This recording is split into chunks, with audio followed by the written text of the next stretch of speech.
Hey, good evening and welcome to the Speakers Corner UK channel. It's Rob here, and I thought I'd do a live stream, a off-the-cuff live stream, particularly focusing on the Geert Wilder's cartoon controversy. And at the moment, I want to welcome in my co-panelists, Stop Spamming, my co-host from the Gin and Tonic, and Why So Religious. How you doing, guys? Well, and you? Yeah, pretty good. Thank you very much. And welcome to you if you've just joined us. If you are a Muslim, and especially if you are somebody that does not believe in freedom of speech and feels that there are good reasons not to have free speech, then I want to hear from you either in the chat or if you friend me on Facebook, then we'd like to add you into the panel. So I think what we'd like to do to get started is I'm going to bring this up just so that we can get everybody on the same page. I appreciate people are still joining us. And I thought I'd start with this news article so everybody can see it here. And let me just bring it up on the screen myself so I can actually see it. So for those who don't know, the Dutch politician Geert Wilder decided he'd have a Draw Muhammad Day competition. And this was announced, and of course it had the desired effect, particularly in Pakistan. And the newly elected prime minister there, what's his name, Imran Khan, the cricketer, was quick to denounce this and suggested here, as Bloomberg put in this article, that there was they wanted to protest over the Dutch Muhammad contest, which was testing Pakistan's new leader. So if we have a quick look here, let me just make it a bit bigger so people can see it. No, it's a bit too big. The hardline Islamic group that made surprise gains at last month's elections in Pakistan plans to protest the Dutch politician critical of the Prophet Muhammad, testing how new Prime Minister Imran Khan handles religious organizations that helped take him to power. So this particular group finished sixth in the election here, and they wanted to protest. And if we just look a little further down here, they are basically, in Pakistan, the political pressure is always to give in to Islamists. This lady said, how Khan deals with them early on will be a test, and this will be a tone going forward. Now, one of the things I want to do here, because in fact he did say, and I want to actually bring that up, he did say he was going to go to the UN to contest this. So I wonder if that will come up here. Imran Khan protest. Geert Wilders. Let's see if that comes up in a quick search here. Is this the same one? Is this a, oh no, that's a video. We don't want to do that. Oh, you won't be able to hear it. That's the only reason I can't play that there. Okay, so obviously there were protests in Pakistan about this, but I wanted to just see here because I thought that article. Here we go. Thousands of Islamists set off on a protest march in Pakistan to demand Imran Khan's new government sever diplomatic ties with the Netherlands over a blasphemous cartoon competition. In June, Geert Wilders, the anti-Islam MP who leads the Netherlands' second largest party, has been found guilty of inciting hatred, invited submissions of cartoons. So that's like poisoning the well there already. So that's a nice poisoning of the well there, which Islam forbids. And there was a competition here due to start in November. So what happened, as far as I can tell, is that obviously a lot of people in Pakistan just sort of went crazy. Imran Khan actually said he would take it to the UN, and eventually what we had here was Geert Wilders cancelling the Muhammad cartoon contest after Pakistan protest. Notice it was only in Pakistan. I mean, presumably there's 1.8 billion Muslims that we keep being told about, but one tiny country sort of in the backwaters there seems to be able to dictate what happens. And here it is. Geert Wilders, the far-right Dutch politician, has cancelled a cartoon drawing contest of the Prophet Muhammad after alleged death threats and large-scale protests in Pakistan. The decision to cancel the contest, which was to be held in the Dutch parliament in November, was greeted with joy in Pakistan, an Islamic party that organized the demonstrations. With joy. Yeah. So, drawing the Prophet is seen as blasphemous in parts of the Islamic world and is deeply offensive to Muslims. So, I'm going to now open it up to my panelists here, and I'm going to bring James in as well. So, guys, whoops, that's the wrong one, James. I'm now presenting you to everybody. That's not useful. Let's just bring that back in. So, open it up to yourself, James, Stops, and Why. So, what are your thoughts on that? Go ahead, guys. I think it's a shame that kind of Geert Wilder has now backed down and is no longer doing the cartoon contest. And the reason for that is because, and the reason I feel that way is because kind of when I think anyone should be allowed to draw an insulting cartoon of anyone, like any kind of fictional or real character from history or the present day. And when someone kind of threatens you and says that you're not capable, you shouldn't do something that you should be allowed to do, and if you do it, then I'll attack you with violence. So don't do it. If you then give in to their kind of threats, then you're kind of appeasing them, and that just shows that they can get what they want by threatening violence. And such appeasement incentivizes further threats of violence in order to kind of get what they want. And so it's just like giving in to terrorist demands or that sort of thing. Like it's the reason, the exact reason why kind of governments don't or often don't kind of respond to terrorist demands is because if they did, then it would just kind of show that it's an effective tactic and other people should start taking hostages and demanding things. So yeah, I think even if kind of like people threat riots and all sorts of kind of havoc and nonsense, kind of people should kind of be steadfast, and if they realize that such threats won't work, then eventually they should kind of give up, and the country will get to maintain its state of freedom of expression. Good. Okay. Fantastic. If you're listening and you are a Muslim, or you think that there should be some limits on free speech, or that the cartoon should not be drawn, let me know in the live chat. Make sure that you say in the live chat speakers space corner space UK. I'll just put it in the live chat so you can see it. If you do that, that highlights, and then I know that you're speaking to me or a panelist. Right. Good. Okay. So Stops or Why So? What are your thoughts? Why so? Do you want to go first? How about you, Stops? Because I had audio trouble for Okay, the first little bit, so I like to catch up.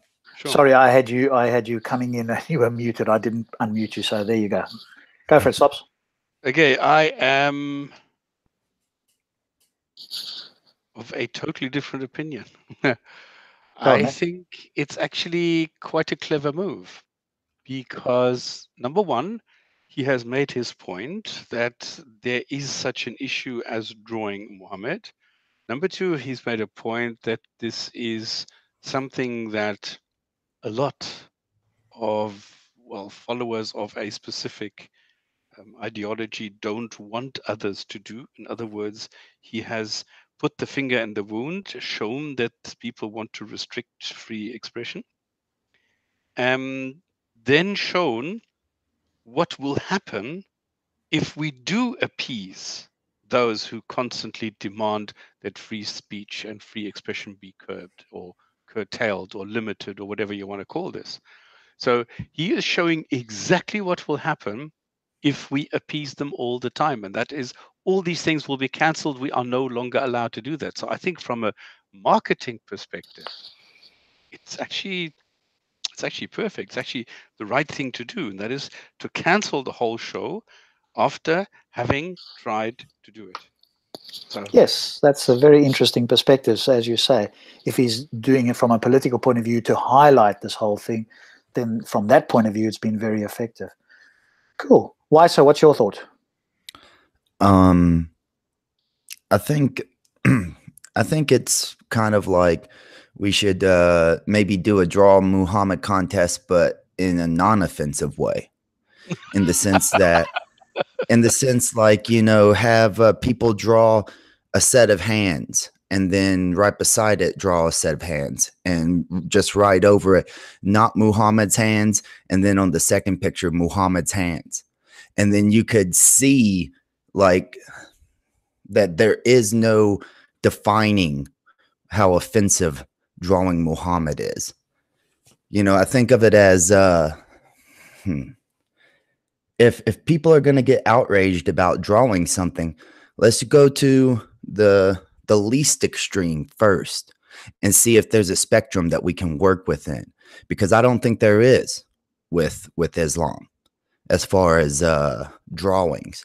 But they're willing to how do I say this? They're willing to create a spectrum when it comes to television. Beforehand, you couldn't draw any living creatures at all. But then when they saw that technology was getting just out of hand for their society and they had to keep up, they start labeling fatwas about, okay, it's allowed to watch television within these certain parameters.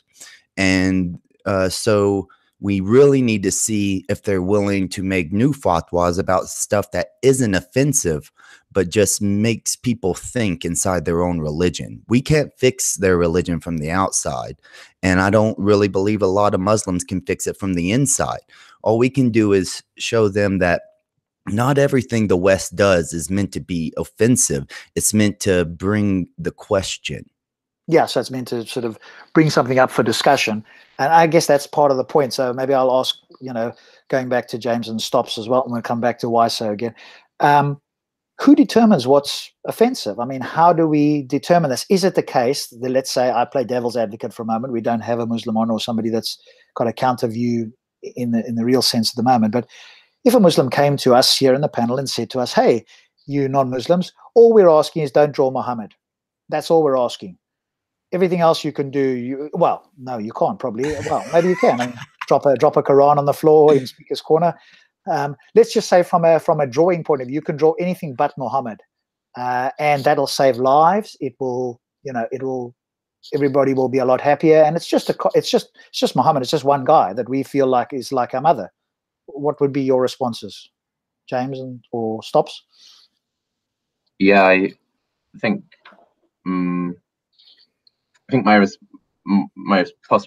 would be kind of to point out that sort of a couple of like relevant cliches. There's like first they came for the communists and I didn't say anything because I wasn't a communist. Then they came for, I know, the Nazis and I didn't say anything because I wasn't a Nazi. Then they came for the unionists and I didn't say anything because I wasn't a unionist.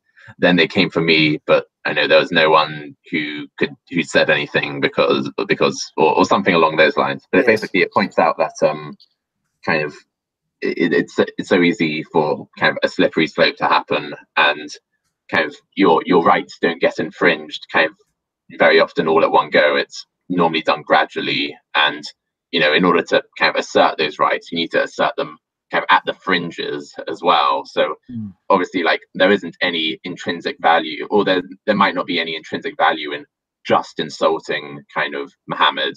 Like, if it's not even criticism, even if you're saying something that's not true, like, I know Muhammad murdered a baby, let's say I said that and it's totally false and there's no kind of benefit to it, I think, you know, that should still be allowed, because kind of it's at these kind of fringes or these frontiers.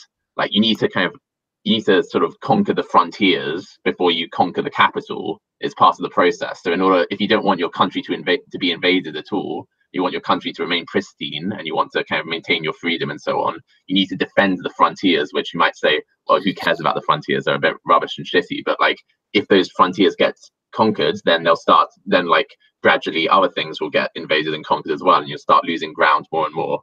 So, you know, I think it's of benefit to, you know, protect like even total nonsense, like, I know, saying that the royal family is made up of lizards, or you know, all sorts of nonsense should be protected. Yes, fair enough. Stops. And again, going back to it from a point of view of Muslims claim that Muhammad is more dear to them than their family, and let's if we in any way could put ourselves in their shoes. So imagine somebody was doing this to your family or to your mother. I always get that response from Muslims or other non-free speech advocates.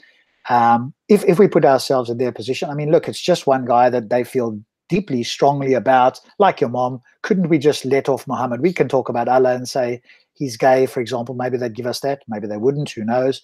But what's your thoughts, Stops? So I was going to mention exactly that, and I agree with Jamie, and I will actually go a little bit further, because the thing is that if anybody asks me, why do you draw Muhammad? It's not about drawing Muhammad, is it? It's about the thought of drawing Muhammad, because you can draw a straight line on your hand. And if you label that I am drawing Muhammad, this is already what is setting people off. This is the point. The mere thought of somebody drawing it, this is how paranoid the whole situation has become. Because it's not a matter of drawing Muhammad in all detail, because nobody knows what he looked like or whatever. It's like drawing Harry Potter or James Bond or something. You don't know what they look like, because they're either fictitious or they're long dead, so nobody knows what they look like. So it's not a matter of drawing Muhammad, it's a matter of just saying that you are drawing Muhammad. This is what sets people off. Why does it do that? Well, it's not because I saw this in the chat just now. It's not a matter of drawing Muhammad or drawing God or something. No, it is the idea, it is the concept behind it, that you should not worship anything but God.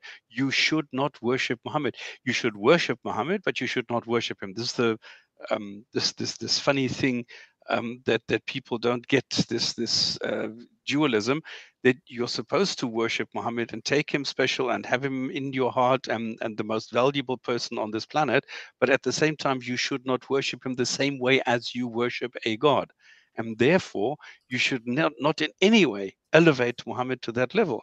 So what you then, I mean, if you take this further, that would mean that if you are not allowed to draw Muhammad in worship, you must draw God in worship. But we don't know what a God looks like either, so we can't draw it. So they are safe. So the whole concept is just a very skewed one. It's just a weird thing of being dogmatic and saying, we are very sensitive when it comes to drawing Muhammad, because we say we are not allowed to worship anything but God.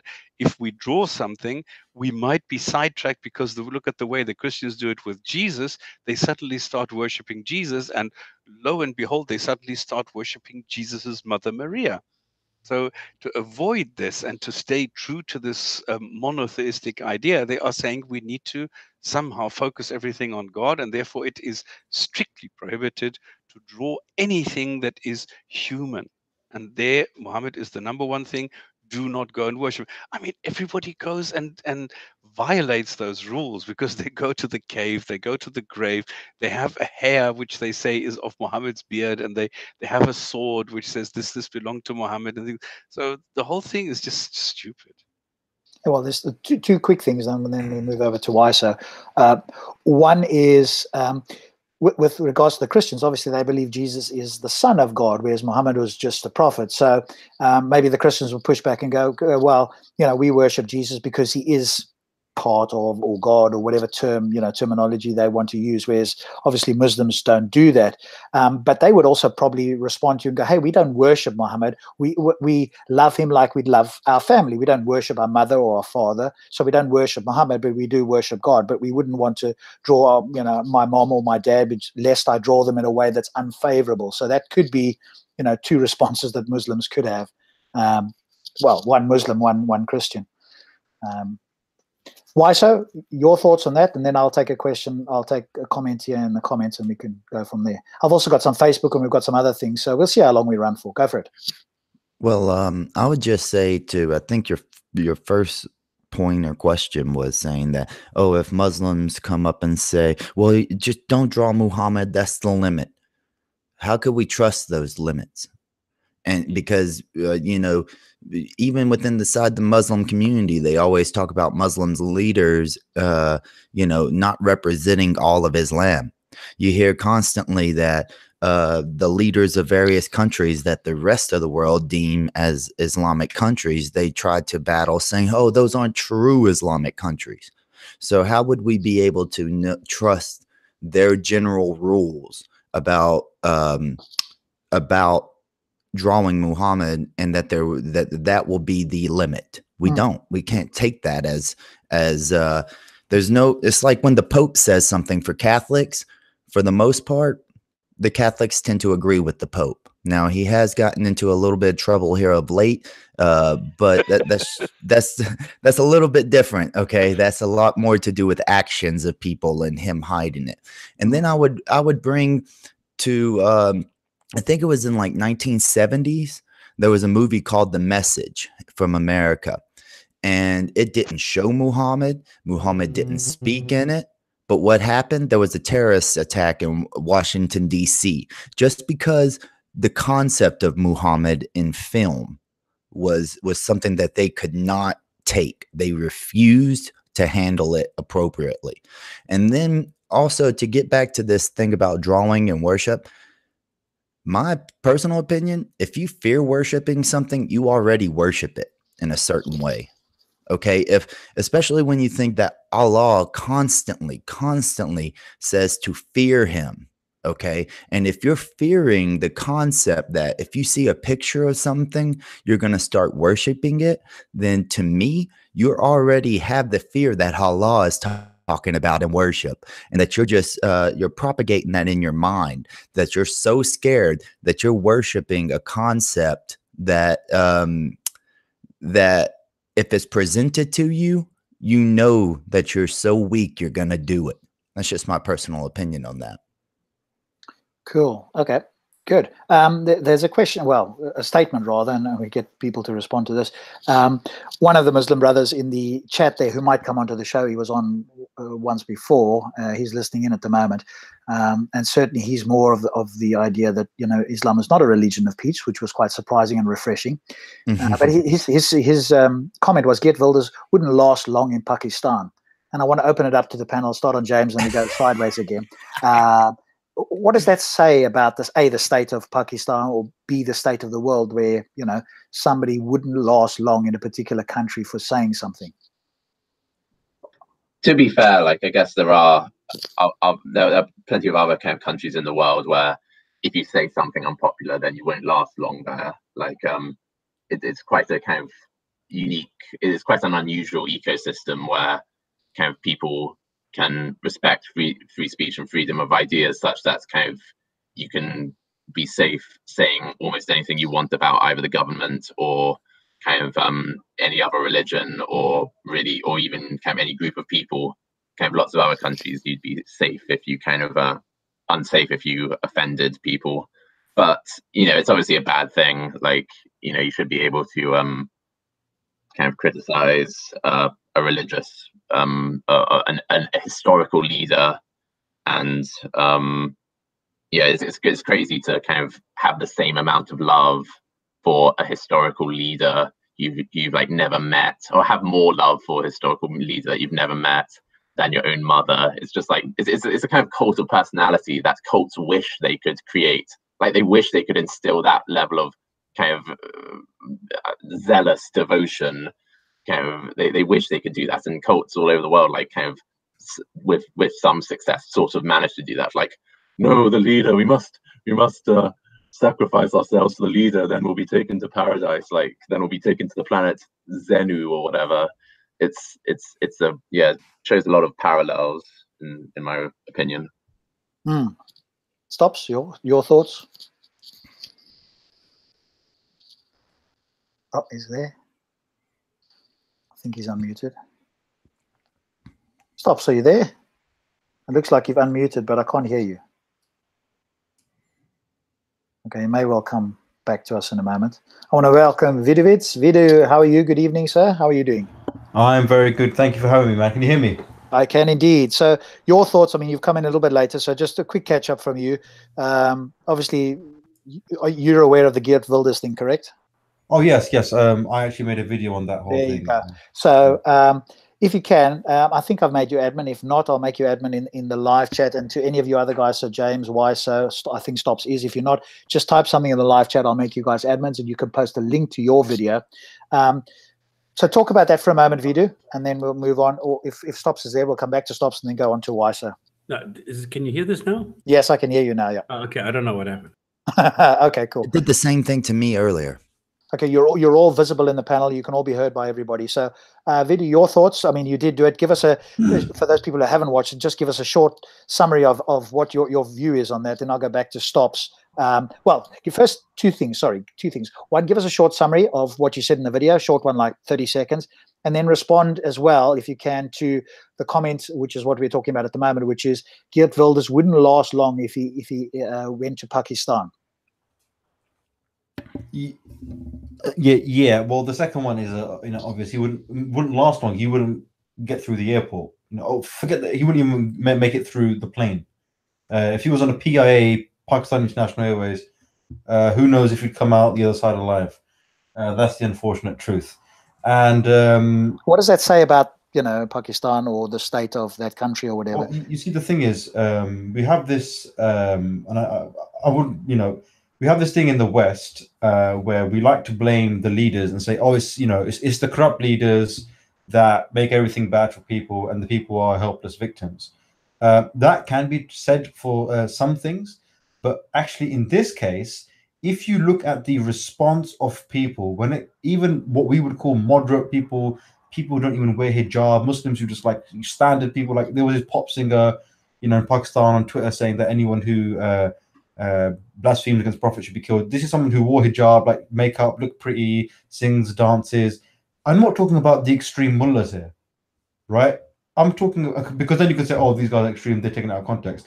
I'm talking about your average, unfortunately, average Pakistani thinks this type of behavior is acceptable. So you can't really put all the blame on the extremists or on the leaders when the average Pakistani or the average Muslim holds these types of views.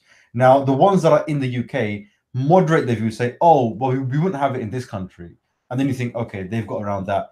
But when they are the majority in their country, then there's no hold bars. And this is what I am so worried about, is that this is not just a fringe minority group of people who seem to be shouting the loudest, and you have a silent majority. You have a vocal majority saying the same things that the extremists are saying.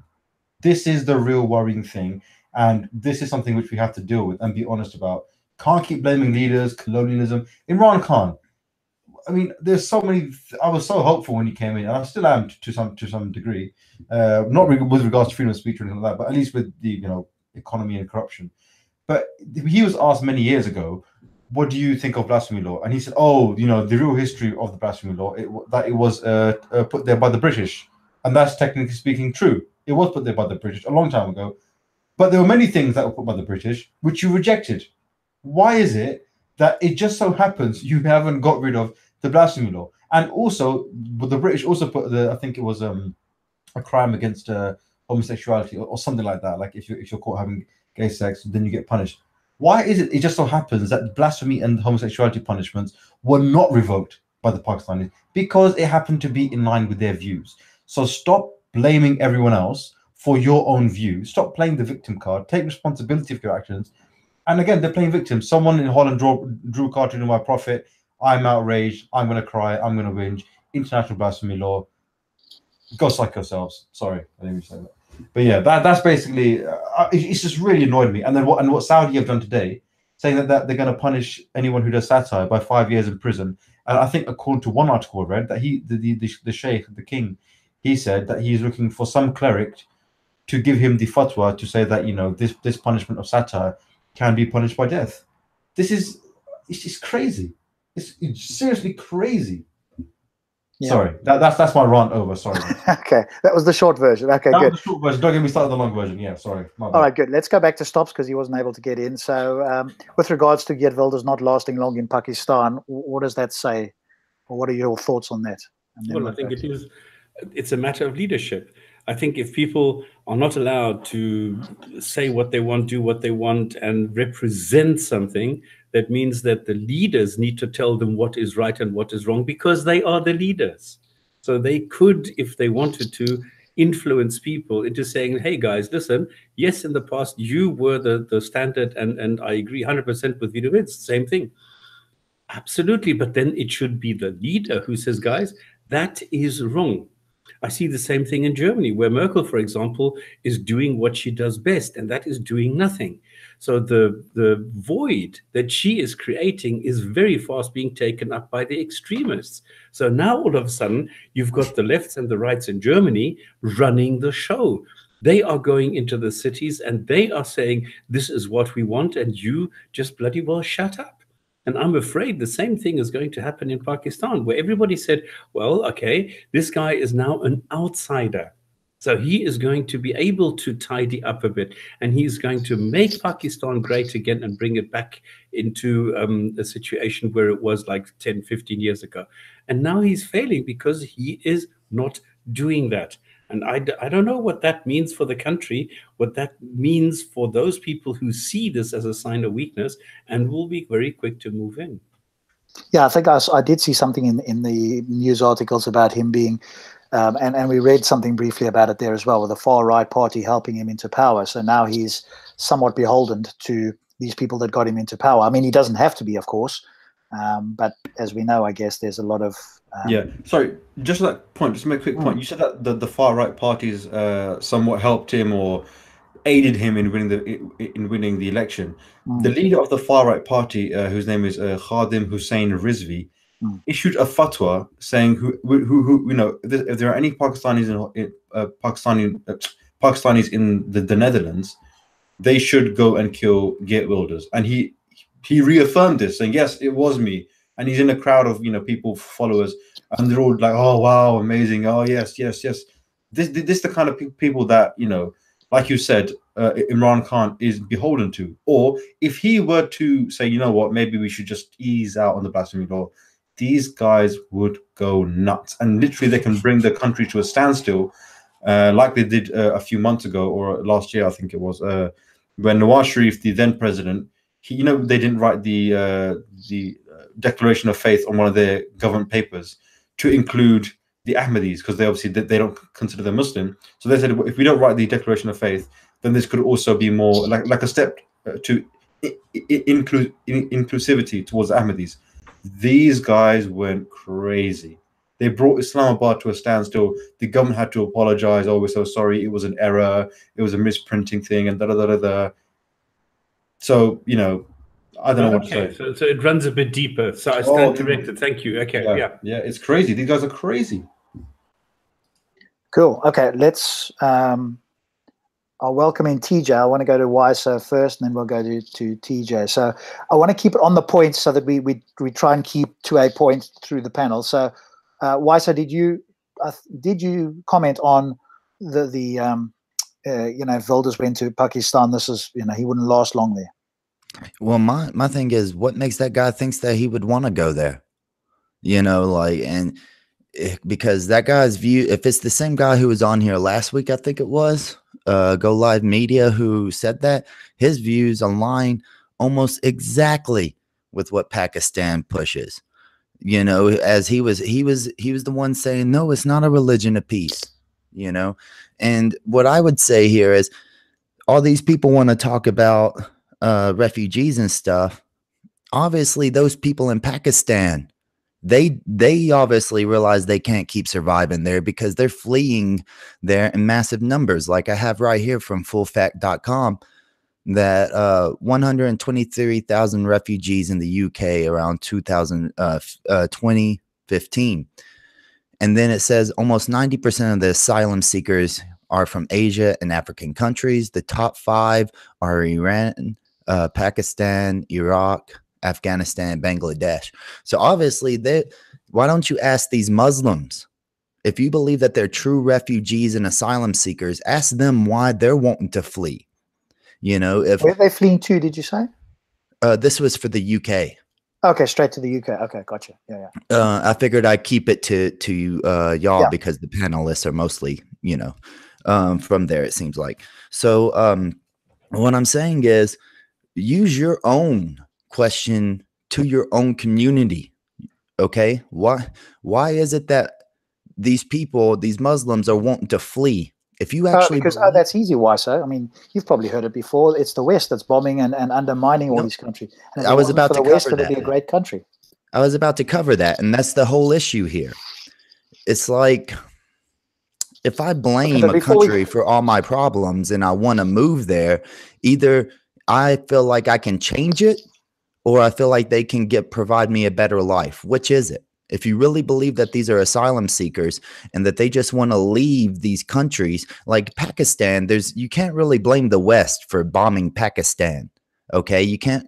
But so why are they leaving there? In fact, the West gives them billions of dollars and billions of pounds of rice, wheat. I mean, millions of pounds of rice, wheat, food supplies, various medicines.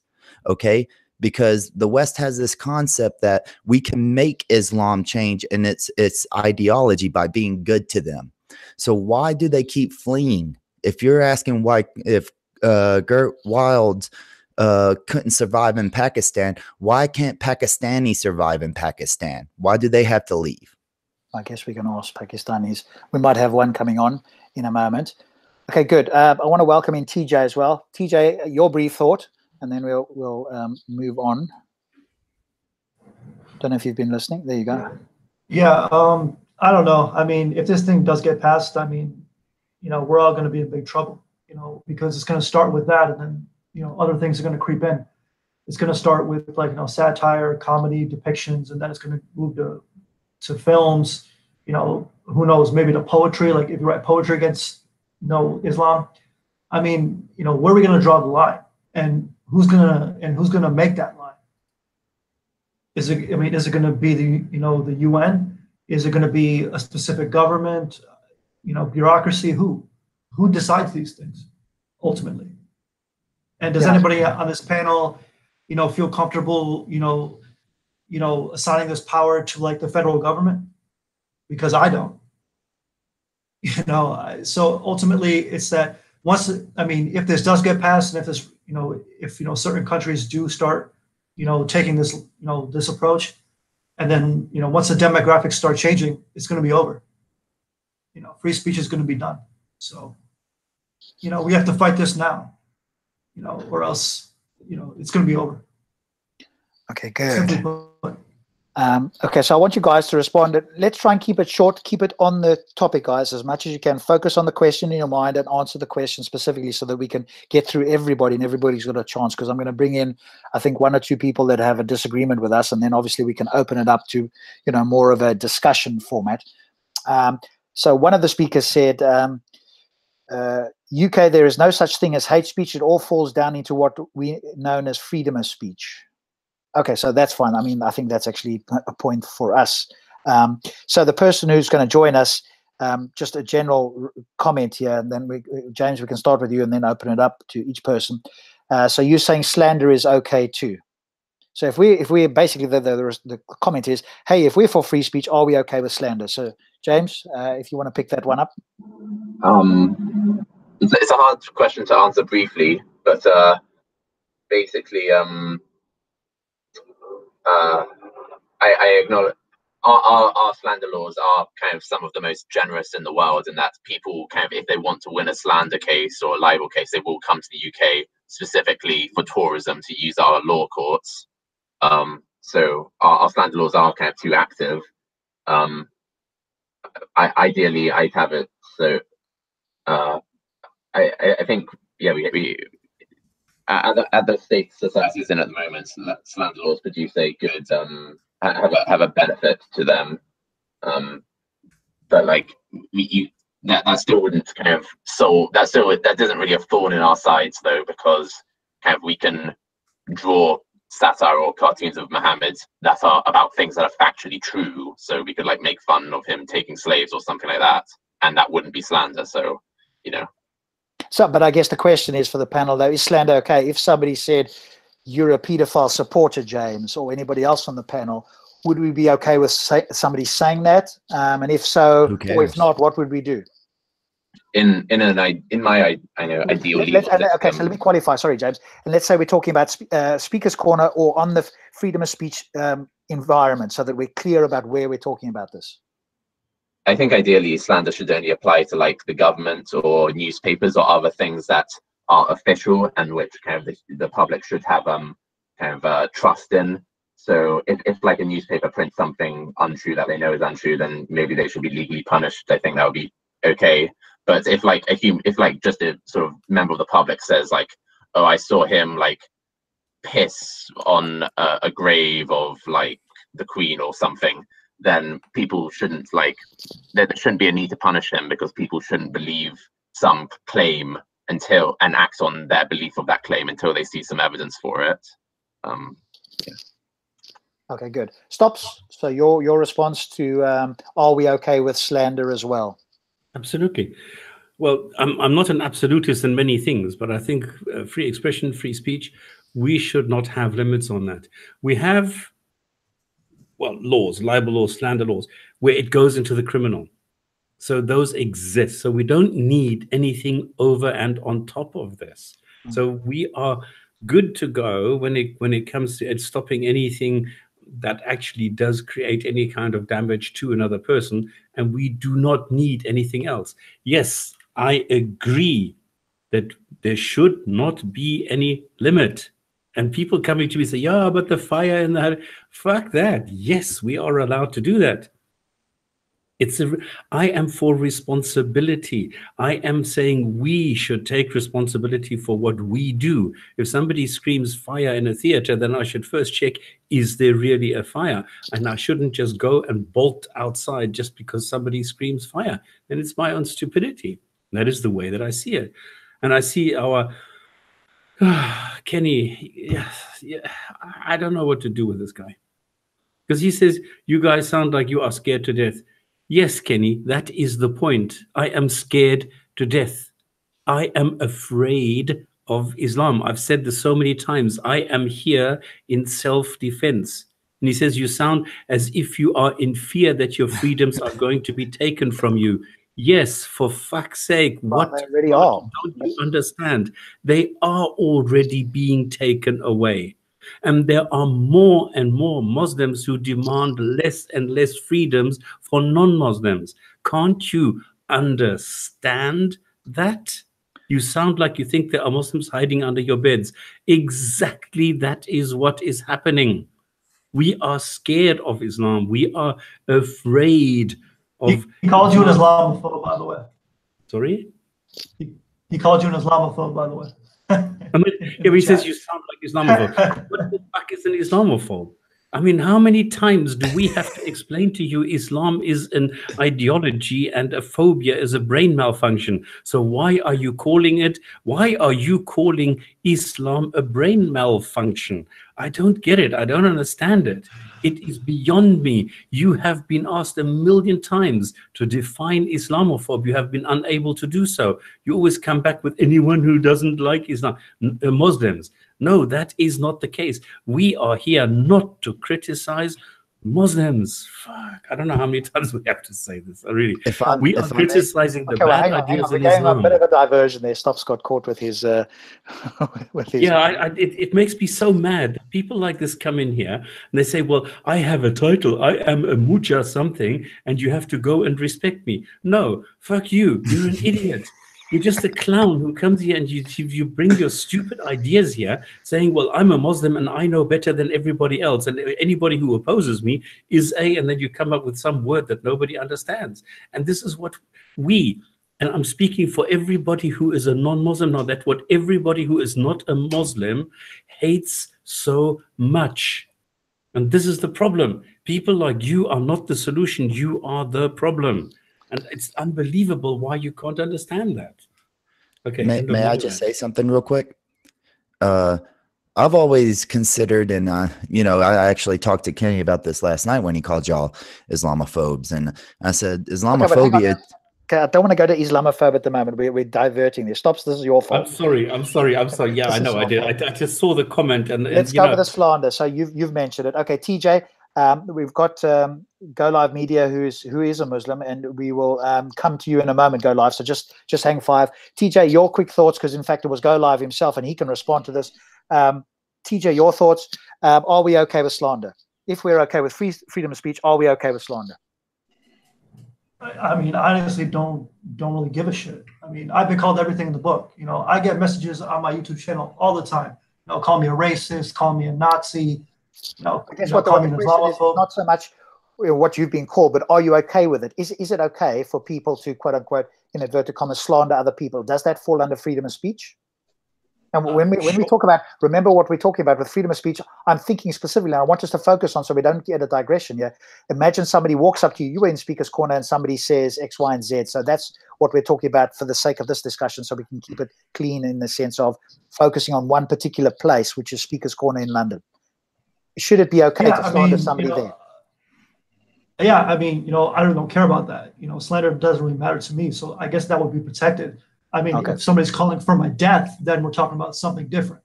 Yeah, no, that's incitement to violence. So completely exactly. Different. So okay, cool. So it doesn't matter to me personally. To me personally, no, it doesn't matter. Got it. Vidu, your thoughts? Vidu, are you there? Maybe he stepped away for a moment. We'll come back to him in a moment then. Waiso, do you just want to comment on the slander thing, and then I'm going to take it over to Go Live Media, because he's the gentleman that brought up the slander, so he can respond to this and tell us why he thinks, or what his view is in regard to that. Go for it, Waiso, first. Well, as far as I know, in the U.S. at least, slander and libel are based off the concept that you make pretty much unsubstantiated claims that are detrimental to a person's life, which would be a lot different than me just making an accusation in a park about somebody being a pedophile or a rapist, or calling them. If that's the case, then all these people who label people right wing or neo-Nazis or fascists, they would have to play by the same rules, because there's no real. I think even you said the other day, when people call people right wing, they've used it so far right. They've used it so much that it's lost all meaning. So I'm just all about the law being applied to everybody. I don't think that there should be really any special cases or anything like that. So if the people who tend to want more laws tend to be the people on the left, but the people on the left tend to not want the laws to apply to them equally. And that's my opinion. Good. Thank you so much. Okay, so I want to go to Go Live Media. Hey, welcome to the show again. You're the only here, so we might give you a little bit more time to respond. We'll see how we go on. But you brought up the point on slander. So you've heard most of the panelists here. What's your thoughts or response to that? The comment that I made in the comment section was with regards to one of the gentlemen on the panel saying that you should not only be allowed to, draw the prophet, but you should be allowed to say whatever you like about them. That's when I responded with, so slandering them is also okay. Okay, can you broaden that context so that we understand when you say insult, what do you mean? When I say insult, like if you can say anything about them, you could say all sorts of derogatory things about, the portrayal of someone who other people, such as the Muslims, hold Prophet Muhammad in high esteem. And, it's highly insulting. I'm sure you've heard many Muslims come with the same, reply over the years. And one of the reasons is for basically within our own religion, we are held to such strict regulations where it comes to depicting the prophet or depicting any other prophet or even the companions of the prophet. There's been unanimous decision by the scholars of the religion, the Fatwa Committee of Saudi Arabia, saying it's totally forbidden to depict them in any sort of way. And even generally with Muslims and the Quran, we are told that if we mock the religion, even out of a joke, even if it was just the slightest thing, we are then taken out of the fold of the religion. Not only that, the Prophet, peace be upon him, he also cursed the picture makers. So you'll notice a lot of Muslim people, we don't have images of our families on the wall and things like that. There's other sort of spiritual rulings regarding that, but that is also forbidden as well. Okay, so two quick things. Hang on a moment there, and then I'm going to bring video in because we missed him out early on. Two quick things. One is, well, certainly in the UK, and I don't know whether it's anywhere else, but slander doesn't apply to people who are dead. So it could only, if we're going to go that route, it could only apply to the living. But then the question also becomes, well, who decides what is insulting? Is it because you got the slippery slope you're going down, Go Live, is that you're saying, okay, the Prophet is very valuable and, you know, close to our heart, but other people could say the same about anything else. And so you get to the point where anybody could claim anything. And the slippery slope is other people I can claim that Superman is very close to my heart. And if I see anybody wearing red clothing, that mocks my belief, my closely held belief about Superman. And now what would you do? Oh, I see you've got in there blue because Superman actually wears blue. So you are wearing a Superman look like top on you there in your icon, and I find that deeply offensive because I hold Superman dear to my heart. What would we do now? Right. The comparison's a bit of an off comparison because you're talking about clothing. So when it comes to Prophet Muhammad within our religion, we're actually told to imitate our Prophet. So, you know, we grow the beard and we dress like the Prophet. We wear the turban, so on and so forth. We follow his manners and characteristics. But I can understand your point of view as well, saying like, I'm not part of your religion, so why do I have to be held by the same sort of rules? Yes, so have a think about that. I'm going to go to Vidu now. Vidu, we missed you out earlier. So your thoughts on slander, and if you want to respond to go live, that's fine as well. Yeah, so like you said, slander is for people that are living, so the Prophet is not living. So, you know, no one's going to bring up a slander case if I say something untrue or insulting about Napoleon or Caesar or any other person that's, you know, existed in history. No one's going to say, sorry, mate, you can't say that. That's against the law because Caesar didn't do that. Don't insult Caesar. Don't insult Napoleon. No one's, but, you know, it's just stupid. No one's going to do that. And on the whole issue of you can't even draw pictures, you can't. I'm glad you mentioned that, Go Live, because I was speaking to this Sheikh Shabir Ali from Toronto. Have you heard of him? I haven't, no. Okay, he's quite famous on YouTube. He's famous for debating Christians and the whole sort of, you know, Muslim Christian sort of. Lost you there for a sec. Try again, Vidu. Sorry, can you hear me? Yeah, go ahead now. Yeah, so I'm saying that Sheikh Shabir has been around for many years, and I spoke to him on the issue of blasphemy, on the issue of apostasy, drawing cartoons. He said there is nothing explicitly within the Quran saying you cannot draw cartoons. The mentions in the Hadiths with regards to cartoons, he has said that there's a very strong possibility that these Hadiths have been copied and pasted or heavily influenced by the Old Testament and Bible, because within, I think, is Old Testament or Bible, there's a verse saying, you know, don't draw the cartoons or don't, you know, create images. You know, God curses those who create images, so on and so forth. So there is a very strong possibility that these things, these practices, have been borrowed or influenced by Christians and Jews. So when Muslims sort of have this opinion, I'm like, guys, you do realize. Whoops, gone again. Italy, Islamic. Sorry, can you hear me? We lost you after you said, do you guys realize? So just go from, yeah, do you guys realize? Do you guys realize that when you are defending something like a blasphemy law, like I said, there's no mention of a blasphemy law in the Quran. This is, again, mentioned in the Old Testament or Bible. Not you personally speaking, but Muslims are defending this practice, defending the idea of blasphemy, which is influenced or borrowed by the Jewish and Christian scriptures. If I were a Muslim, I would be looking of any way of trying to get out of this because it's irrational. This, like I said, who decides what an insult is? And furthermore, like Muslims love to say, I love the Prophet more than I love my mum or love my dad. Now, you wouldn't insult my mother or father, so please don't insult the Prophet. Okay, a few things wrong with that. We lost you again. After a few things wrong with that. Sorry. Can you hear me? Yep, go from a few things wrong with that.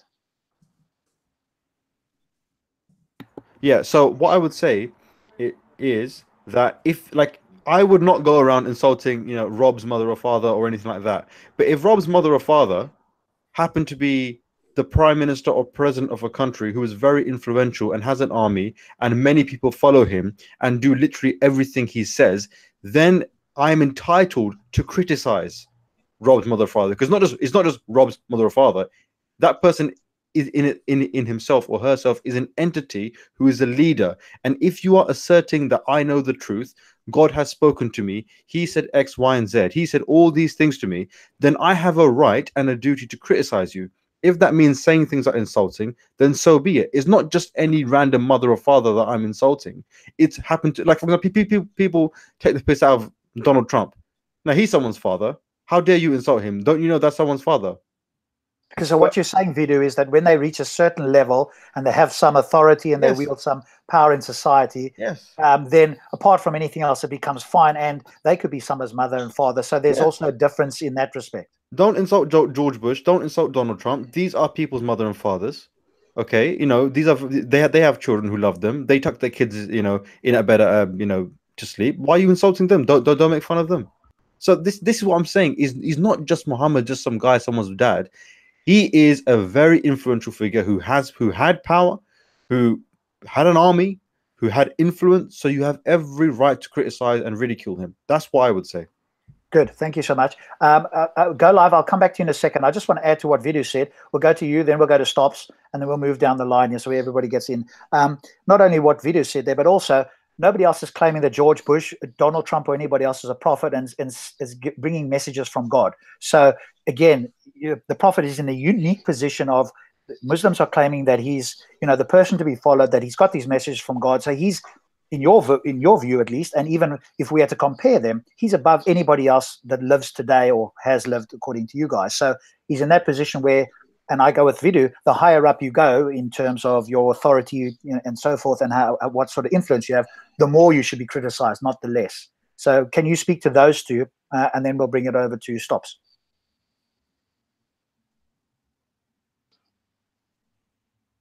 Go live, are you there? Oh yeah, I thought you were going to go to someone else. No, I'll go to you, and then I'm going to come to Stops. So otherwise, there's so many things, because you're obviously you're kind of alone here at the moment. I think somebody tried to join and left, but hopefully he'll be back again. That also kind of has a similar view, or somewhat of a similar view. Okay. With regards to what Vidu said about there's nothing in the religion which says anything about drawing the Prophet. Okay, in particular about drawing, the Quran doesn't say anything. But we go by our Fatwa Council of Saudi Arabia and, you know, the jurisprudence of the scholars. And this is what basically they've said. I'll read it word for word. In a statement of the Islamic Fiqh Council, depicting him, whether it is an animated drawing or otherwise, whether it is a three-dimensional image or not, all of that is haram and is not permissible according to Islam. It is not permissible to do that or approve of it or for any purpose or aim whatsoever, because it leads to a very serious consequence. Those who are in positions of authority and those who are in charge of media and publications should prevent any depiction of the Prophet, peace be upon him, whether three-dimensional or otherwise, in stories, reports, theatrical plays, children's books, movies, TV shows, so on and so forth. They must be denounced, and any such production should be destroyed. And that's basically saying that to the Muslims, and they're telling us to also prevent others from doing so. Do you have the right to do that? Well, we'll come back to that. Hang on, Wise, because you've made that claim, obviously, now, Go Live. Obviously, you need to provide sources, because Vidovid's made a specific claim, which is that it's not in the Quran, and it's sort of not all that clear in the Hadith either. So you've brought us some kind of fatwa there, but what's that based on? Because anybody can come up with a fatwa off the top of their head. So maybe something for you to think about. But I just want you to respond for the moment. Otherwise, we're going to get sidetracked. Respond to the claim that as somebody has more authority and wields more influence, should they not be critiqued and criticized more than somebody like your mother? Well, that's more or less a personal opinion, isn't it? Because I know it's kind of part of our British tradition. We are kind of like this, you know, for example, in politics, Theresa May or the prime ministers of the past have always been open. They've always been critiqued. They've always been insulted. People have always made fun of them. But what benefit has really come out of that? Okay, but we're not asking the benefit. We're not asking the benefit, Go Live. We're asking, should it, in general, should you critique people in authority that wield more influence more than a no-name person on the street, or should it be equal? I think unless there's some sort of benefit from it, or there's something good to come out from it, why should we do it? If you're going to do something which you think is rational, you're going to do it to gain some sort of benefit, aren't you? And what would you say is the benefit of, let's say, insulting Theresa May? Yeah, would insulting, what I'm saying is, would insulting someone in power affect their policies or legislation? Well, it depends what it is. It's possible, who knows? But I mean, that's a subjective thing anyway, isn't it? Okay, I want to bring in Stops. Stops, you've heard that. Have you got any sort of responses you want to bring in here? Yeah, I was busy typing. Okay, go for it. No worries. You can come back to you if you like. The thing is that I'm laughing myself silly here because it's so hilarious. If somebody says, "Well, I'm issuing a fatwa and this is based on Islam," what does it mean? It is based on Islam. Nothing is based on Islam. They are making shit up, and that is it. Okay, that's a separate point that stops. Okay, we'll come back to that. The original point was, just remind me. Yes. So the original point was Go Live feels that obviously Muhammad is held in high esteem. Oh, yeah. Okay.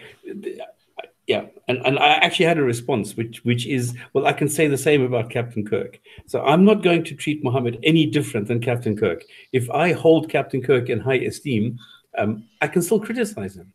And if a real person now comes along and makes the same statements as Captain Kirk, I'm going to criticize that same person for those statements. Now, what does that tell you? It tells you it doesn't matter whether somebody is influential, whether that guy is or that person exists or doesn't exist, is fictitious. It doesn't matter. It's the idea that counts. So I am criticizing the idea that somebody says belongs to somebody else. Whether that somebody else has actually said it doesn't really matter. I'm just talking about the idea. And then who cares who said it, why, when, and whether that person existed or not? And this is what we're criticizing. I don't think I'm criticizing Muhammad. I'm criticizing the idea that Muhammad should be infallible. I'm criticizing the idea that people are following the concepts of Muhammad, the concepts that he established 1400 years ago, and that people today are living as though Muhammad still existed, as though Muhammad had something to contribute. I mean, it would be horrific if we were to live according to Muhammad's standards. We don't. And we criticize Muhammad, and Muslims do that too. And this is the point that Vito was making, and that is the most incredible point, that scholars today are superseding what scholars have said for 1400 years. And this is something that Muslims today need to get their head around. They need to accept it. Well, certainly, I think if we got somebody like Sheikh Shabir, then and that became the norm, I think that would be a step in the right direction. TJ, your thoughts? And then we go to why so religious. I mean, if you can, if somebody is beyond the pale of criticism, and people who criticize him somehow get punished, either by the government or by people taking the law into their own hands, then what do we do? How do we fix the problem? I guess that would be my question. Is that, if violence starts breaking out because people are drawing cartoons of the Prophet or, writing satire or whatever, and people are taking the law into their own hands, which we've seen happen before, what do we do about it? That would be my question. Well, who's we? Who do you mean we? Who's we? People living in the West. People living in the Western world. If they draw cartoons, what do we do about this? So presumably, if people draw cartoons of Muhammad, the people in the West, non-Muslims, would just go, okay, there's a cartoon and carry on with life. Exactly. And there's nothing in the law, especially within, I can speak for living in the U.S., there's nothing in the Constitution that says that those people should be prosecuted. So, no, that's true. That's true. But I guess the question is, and we'll come back to Go Live in a minute. We'll go to why so in a minute. But the question is for the Muslims, is there any way that they can move past this thing and just ignore cartoons rather than, and some Muslims will obviously, like maybe Sheikh Shabir and others, but they possibly will do it because they've found an interpretation or they've found a reason to ignore it, which is it's not in the Quran and it's barely in the Hadiths and so forth. So maybe that's something for Go Live to think about in a moment. I want to go to why so now, and then we'll go back to video and then off to Go Live again. Well, I mean, here's the thing, in the U.S. we have a phrase saying, don't punch down. Well, Muhammad is about as high up as you can punch, okay, to a lot of people across the world.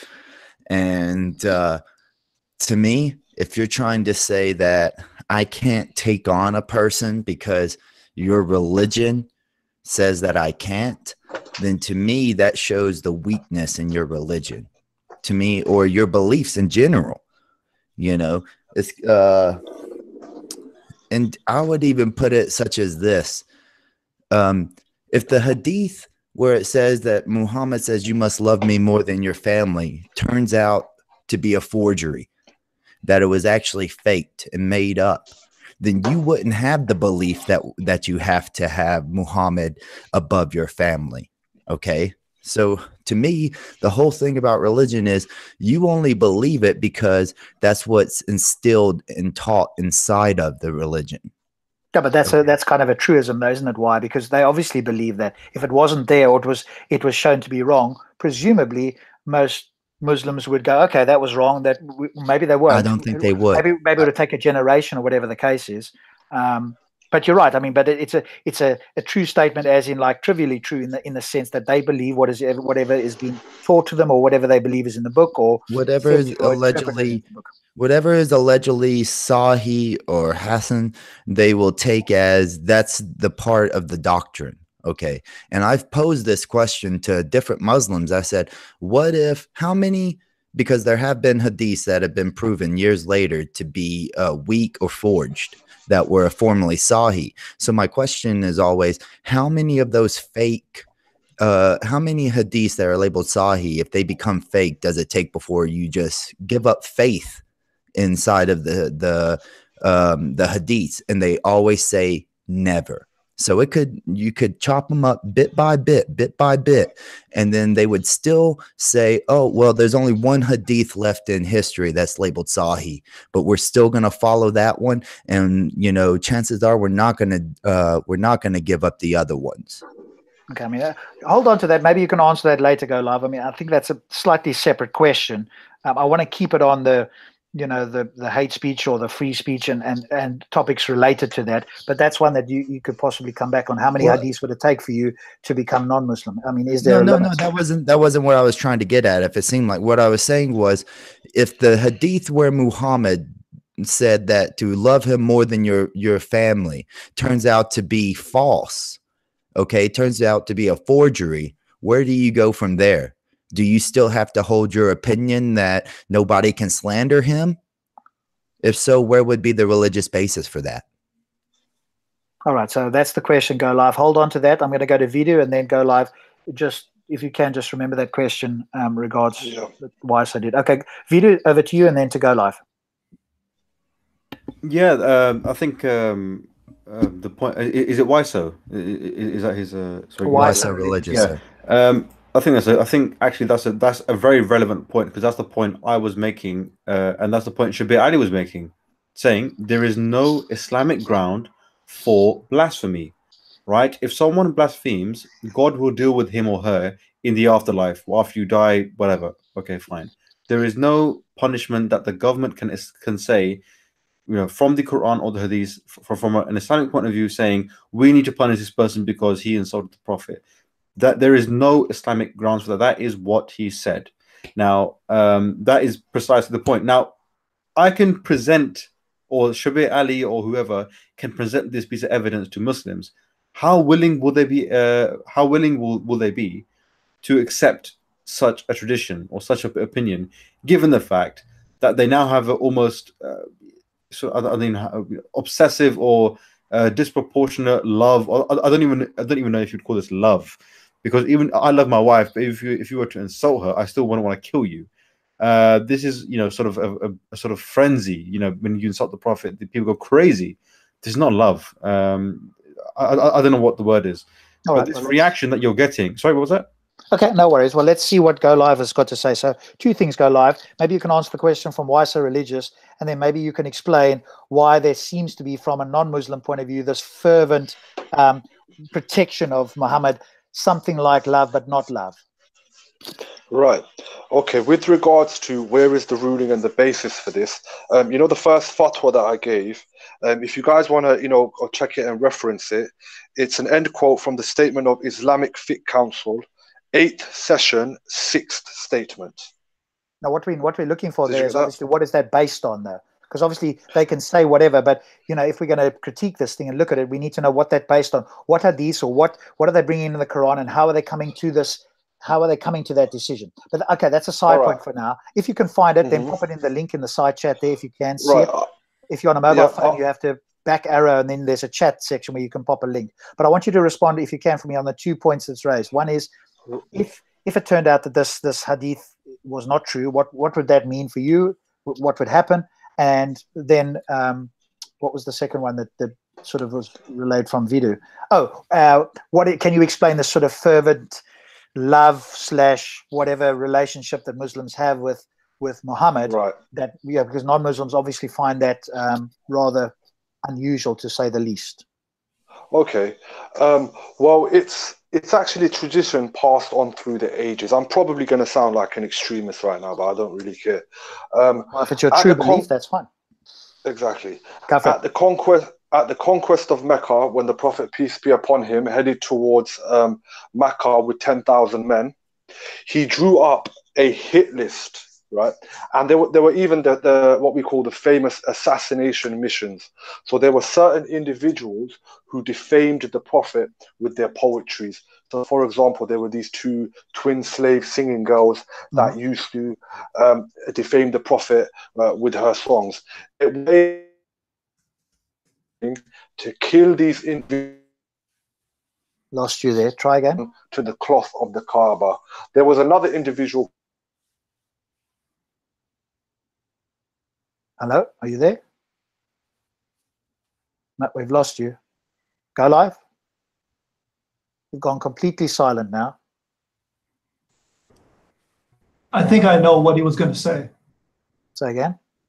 I think I know what he was going to talk about, because there were 2 poets in particular. One was Asma bin Marwan, and the other one was Ka'b bin al-Ashraf. And they both wrote poetry against the Prophet, and they were both assassinated. Yes, yeah. Asma bin Marwan. Yeah. Asma bin Marwan was assassinated when she was breastfeeding her child. So presumably he sees that there is a precedent for that, and obviously he believes those, where other Muslims want to distance themselves from that. Stops, can you, because he's not there at the moment, can you come in on this with regards to why, because he's disappeared on us there for a little while, but why in your experience Muslims have got this fervent need, and what's your view on those hadiths with regards to those prophets defaming Muhammad?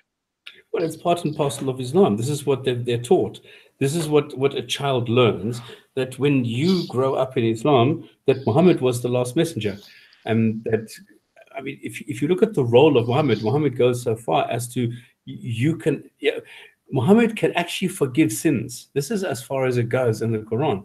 Now, there's nothing about Muhammad in the Quran. It's just that the word is mentioned a couple of times, and that there is this duality of Muhammad and his God, who can do all sorts of things. So whatever Muhammad says, you are supposed to obey, and whatever God says, you're supposed to obey. So Muhammad is like the manifestation of this God on earth. He is the most noble and most trustworthy person that this God has ever created. And this is why this God has chosen Muhammad to be the last and final messenger for everybody on this planet.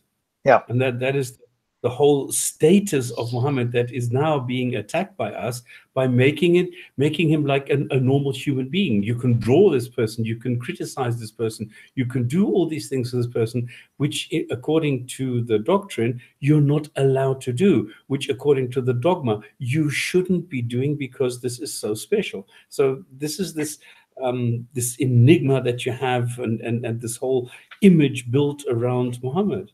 Well, what about particularly the hadiths and those 2, the example of those 2, he's dropped off now, unfortunately, those 2 poets? Well, this is... How true are they, or how well are they held? Let's put it that way. Are they true? Nobody knows. No, that's not what I mean. Do most Muslims, in your experience, say they are sahih, or are they followed, or are they accepted widely?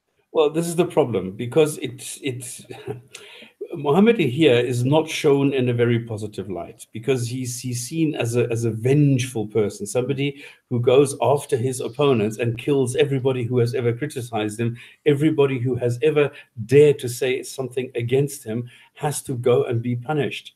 And this is the big thing. So this is not good for the holy image that is projected onto Muhammad. So there's a lot of I don't know, do you want to call it rowback or whatever? When it comes to these things, yes, you should take them as authentic. Yes, you should go and trust them just like you do with all the others. But we have seen over the last couple of weeks that even Sahih Bukhari deemed authentic hadiths are being criticized by now if they refer to something that shows Muhammad a negative light, i.e., being married to a 6-year-old is not being is not deemed as being something nice in the 21st century, so people criticize it. Yeah, now we can hear you again. Okay, so sorry about that. You dropped off at the Wi-Fi cut off. Okay, so Go Live, you dropped off at the point where you talked about the two prophets, the two poets, which we're aware of, that insulted through their poetry and Muhammad ordered their death. So do you want to carry on from there? Right, so I spoke so long without even realizing the internet had gone. Right, so there was another poet. If you can, go for it. Right, so did I speak about the assassination missions of the Prophet where he actually sent out? Yes. What is that? What is the relevance of that to you as a Muslim? To me as a Muslim, it tells me that basically anyone who defames the Prophet, you put me. I'm not saying that I'm going to go out and kill people. Sure. We're not saying you from the sound of it, during the Prophet's time, anyone who harmed him, as in significantly harmed him. So let's say someone. Obviously, you can't really apply that to this day and age purely because there's so much defamation of the Prophet going on and Islam globally, online and offline, everywhere. But what you get from that is that people who defamed the Prophet on a serious, severe scale and slandered him were put to the sword. The other things I talked about was basically there are such things that are similar to blasphemy law here in the UK as well. Okay, we won't go into those right now. We'll come back to that. So the fact that people were put to the sword, according to you, in the time of Muhammad, two questions. A, should that be done today? And B, should anything like that be done after he's died? So why should he still be revered to the point that people should be in any way physically attacked in any possible way 1400 years after his death, even if he ordered it then because he felt slight, which I would suggest as a non-Muslim put not shine a good light on his character that he's so easily offended, etc. But assuming that happened and that it happened in the time of his life, should that happen today, as in and as used as an example for today? Let's just start with that then. Right. Well, I'm just going to put a disclaimer. I'm not saying for anyone to go kill anyone that defames the Prophet. But what I can say is that is, with all these government legislation, such as Pakistan, such as the Middle East, that is where this trend came from. So I'm not sure if I mentioned, another poet by the name of Ka'b ibn Ashraf, who seriously defamed the Prophet with his poetry or prolonged over a few years. And the Prophet sent out a Sahaba to basically go and kill him in his fort. Yeah, and they basically got the job done. There were other sort of examples. Yeah, so there's many of these. Let me just ask you, Go Live. Yeah, there's different examples. Do you think this is a good thing? Do you think that was a morally good act by the Prophet? The fact that somebody, quote unquote, defamed, well, I don't know if it's defamed, let's say slandered him or mocked him or whatever the case is. I don't know that they had those things. But do you think that someone should be killed for making fun of somebody, saying, ha, you X, Y, and Z? Do you think that that's a morally good act? Not in the general situation where someone mocked you outside, you just go and kill them. But once again, Muslims are held with certain conditions, and I will not say anything that conflicts with my Prophet. So I just wanted to touch upon other sort of examples of hadith where this trend may have come from. Okay, so there was one gentleman. I don't want to keep jumping in, but we understand the point, which is that there were certain people that defamed him. He then ordered them to be punished or killed or whatever the case is. Killed, yeah. So I mean, you can point to many hadiths, but I guess the point is that doesn't, from a non-Muslim point of view, that doesn't shine a good light on Muhammad. So the more you do that, the less I personally would think of Muhammad. So he goes down in my estimation the more you give that, which is fine. I mean, that's my opinion. You can give more. So I think what you have established is there's clearly, in your view, a number of hadiths and stories about him having done this, which establishes what you think is a precedent. I guess the question is, why should that precedent continue after his death? And then I'm going to pass it over. Why so? And we'll go down the line. I'm not promoting it for it to happen. I'm not saying that people should be killed for doing it. No, I know you're not. I'm more of the view of I hope and wish that people wouldn't do it. Okay, but see if you can directly, let me say the question again. Why should it continue after his death? So let's say it happened. I take a bit of a dim view of that, but it happened while he was alive, etc. Why should that continue? He can no longer be harmed after he dies, correct? So why should that in any way happen after he dies? I think this is more of a question for the Islamic scholars and the people who pass these rulings. It's not really a question for the layman Muslim. Just to touch up on something else earlier that was said, the gentleman, Sheikh Bashir or something, he said that there's nothing in the Quran and the Hadith that speaks about depicting the Prophet. So I don't know where people are getting these things.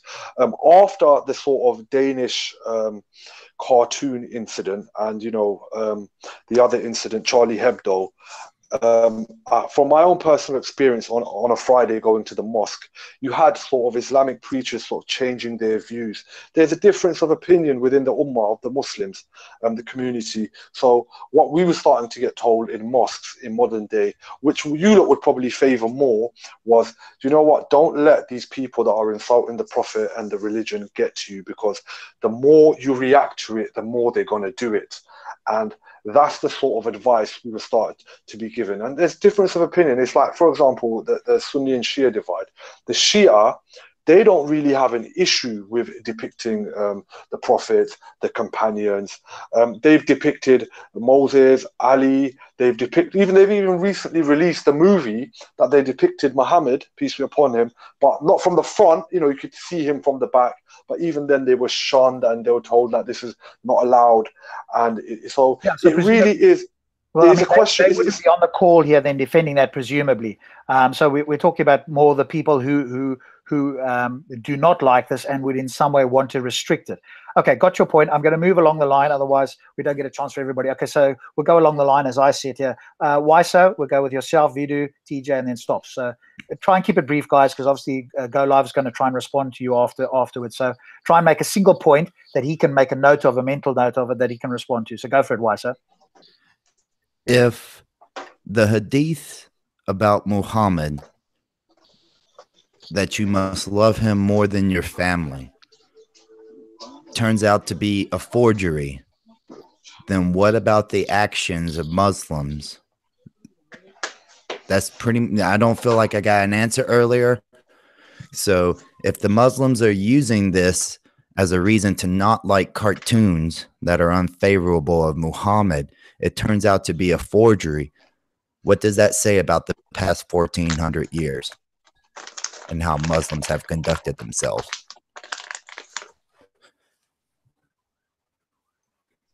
Okay. So Go Live, if you keep that in your mind, what does it say about the Muslims if something happened? Vidu, go ahead. I'm actually happy to go along with that same question. If tomorrow it turned out that this was not the case, would you be able to or willing to change your mind? And what would you say about the previous actions of Muslims throughout 1400 years that have used to justify that? Yeah, I think that's an easy one, though. You could just say they were wrong, they were mistaken. But but then I would say, how many other things are you following that could potentially be wrong? And that then opens up a Pandora's box as to, there are so many things that we hold to be true and a core part of our faith. But if this can be overturned, then where does that leave other very important issues? Yes, okay. I still don't see the strength of it, but maybe I'm missing something here. So we'll come back to that. No worries. So hold on to that question then. TJ, do you have a comment or something? If it's just a comment, fine. If it's a question, then put it to Go Live. Either a comment or question, whatever you prefer. Yeah, I guess my question would be that if the United States were to pass a law, banning any depictions or banning any poetry against the Prophet or any criticism of the Prophet in general, would he support that legislation? Okay, cool. And Stops, go ahead, Stops. Okay, I've got 1.5. The half is, you look at my avatar and you will see immediately what I'm talking about. Why can't God look after himself? Why do you need to speak for Muhammad? Why can't he take care of himself if he has this direct line, God's email address and hotline and everything? Why can't then God take care of it? So if I go and I say, Muhammad is an idiot, why doesn't God come to me and say, listen, you called my favorite prophet an idiot, you are going to die. The second thing is, and this is the main point, I'm sure you know the hadith where it says, it is not for a prophet to wink. When Muhammad did really bad things, how is that defaming? Because you use the word defaming. If somebody defames your prophet, well, is it defaming if I say I do not agree with the raping of female slaves the way that Muhammad said it, that he told his men to go and enjoy raping female slaves before they get sold on the slave market?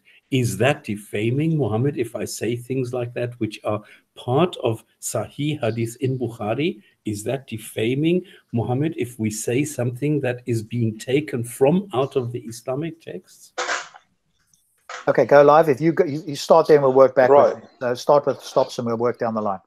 So yeah, the first question I think was, if this hadith turned out to be false, how can we sort of justify what's happened over the last 1400 years and everything that's happened and everything that we've said and behaved in regards to people defaming the Prophet? So he's basing it based on that one hadith that the Prophet is more beloved to us than our children and our mothers and fathers. I don't think that's the main basis people use, the main hadith in regards to defaming the Prophet. We go by those certain issues, those certain hadiths that I spoke about. Yeah, but I'm using it as a general term, as in from a human perspective, that we revere him and we love him so much. Of course, we would, be upset with people defaming him. And sorry to mix it up a bit, but with regards to the last question, taking a hadith where you said Muhammad sanctioned the sleeping with sex slaves after receiving revelation. See, do you see the two different sides of the spectrum? Where on one hand you're saying it could be fabricated, but then you're using an hadith to critique him, which also could be fabricated in your point of view. So you have to choose one or the other. Okay, but there were separate points. About, go live. There were separate points. One was, what happens if the particular hadith about drawing him was false, and the other one was, is the question that stops asks you, is it defaming if you point out that Muhammad ordered his men to rape sex slaves, etc.? So they're two separate questions. Yeah. So with regards to the first one, another reason which kind of backs up the fact of why we are so against drawing pictures of him. If it was allowed that we could draw pictures of him, don't you think the Sahabas and the three rightly guided generations would have depicted him in those times already, and we would have that here today? So that's one of the proofs to prove that it was not allowed from the start. Yeah. Secondly, with regards to protecting his honor, we believe that if we're standing there while someone is defaming the religion, defaming Allah or his prophet, it's clear in the Quran that we have to leave that gathering. Muhammad, peace be upon him, was advised that when these people are mocking your religion, you should not sit with them and boycott them until they change another subject. And that's in regards to him actually inviting to the religion. So when he was inviting the polytheists of Makkah to Islam and telling him about the oneness of Allah and why they should not be worshipping idols, if they were to insult Allah and insult the religion, he was to walk away until they changed the subject, and then he would again go back to giving them dawah. So go live. You say people should walk away, or he told people to walk away. So how come then he did get these poets? Why did he ask for them to be killed? Was it like they just got on his nerves too much, or what was the reason that he didn't ask? Why didn't he or his followers walk away from these poets? Probably because they defamed him to the level of serious slander, and it was almost like, for example, you see how we now have news and social media and entertainment. Yeah, the entertainment of those days was poetry. The poetry would reach the numbers. Books were written about poets, and poets went down in history. So he saw that as serious damage to the reputation of Islam at a crucial time where the religion was growing. So he saw that as a threat to the growth of Islam. Yeah? Okay, so I think you're probably reading something in that isn't there, but then if it was for the growth of Islam, then that's separate from insulting him. Now it seems to me the Hadith said they insulted him specifically, not for the growth of Islam. Yeah. So I think you're reading something in that you're hoping for there that's probably not anywhere to be found. He's the messenger. He is the messenger. He is the one that is giving the message of Islam. So of course, defaming him is defaming Islam. So when he sent out people to kill these people on these assassination missions, he clearly said they have harmed Allah and his messenger, and that's why you have to kill them. Okay, obviously Allah can't be harmed, but and I don't know how the message. So harmed. So harmed by, obviously it wasn't physical harm. So you're talking about hurting his feelings. It wasn't a physical harm. It was due to hurting the reputation of Islam. So that's where this could come from. So the one other example I wanted to talk about, which you cut me off on earlier, there was a companion. He was blind. He was a blind old man, and his wife used to always curse the Prophet, even though he had converted to Islam. One day, even though he was blind, he pulled out a dagger and he stabbed her and he killed her. When the news got to the Prophet, peace be upon him, about what happened, he basically said, "No, on Judgment Day, no two goats will butt heads about it," saying, "It's not a big deal. She defamed me. She died. He ain't gonna get in trouble." So you see, this is where this sort of mentality came from. So okay, it was all. Yeah, I mean, I understand it. I said before that you'd given us some, and we're not questioning that that's what you believe, but from an outside point of view, that doesn't bode well. I just want you to answer the one final question, then I'm going to go back along from stops going the other way now. TJ asked if would you support it if the US undermined their free speech constitution and said, actually, we'll ban any hateful speech or words of that effect of Muhammad. Would you support that? Yes, I would, but it's very unlikely, isn't it? Yeah, no, we don't. Yes, whether something's practical, oftentimes we're talking about things in principle rather than in practice to find out what's the thought process is going on for people. I don't know. I guess there's another angle to that as well. Like I can't remember. I don't know if you remember. There was a little incident in America. I can't remember which state it was. What some two parents with their kids, they went in defaming a mosque, and they took some leaflets and papers and they destroyed the leaflets and they aired it on Facebook. They were actually convicted of a hate crime. Same with, you have the Fifth Amendment and the rights of free speech. A lot of people still have been, arrested in America for using the N-word, let's say. So they do go against the grain in some circumstances. So never say never, I suppose. Yeah, but okay, now what is we'll go to stops. Go for it, stops. I still haven't heard what the defamation is. You said that we should react, or you should react to somebody defaming Muhammad. But what is defamation? And I gave you an example. Is that defamation or not? Okay, yeah. With regards to the raping of with regards to the sex slaves, I would say critiquing a religion and asking questions about it is no way defamation. As you might be aware, a lot of new Muslims who come to Islam ask these sort of critical questions, and they're not held to account for defaming or slandering the Prophet or insulting the Prophet. So you can see there is flexibility on the matter.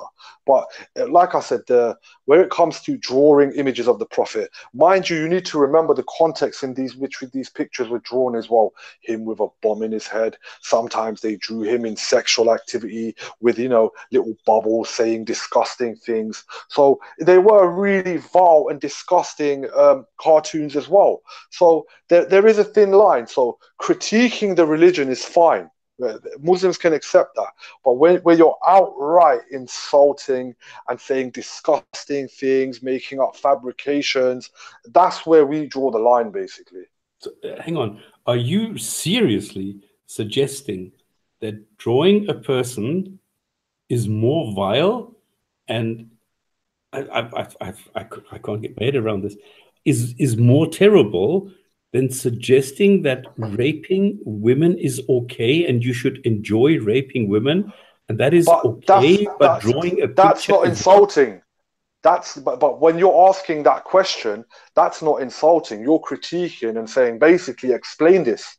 That's not the same as calling him names, and you're literally asking, explain this situation to me. It doesn't seem morally right. That's not the same as drawing a picture, let's say, of of someone's head on a nude picture or drawing them in some kind of lewd act with a child.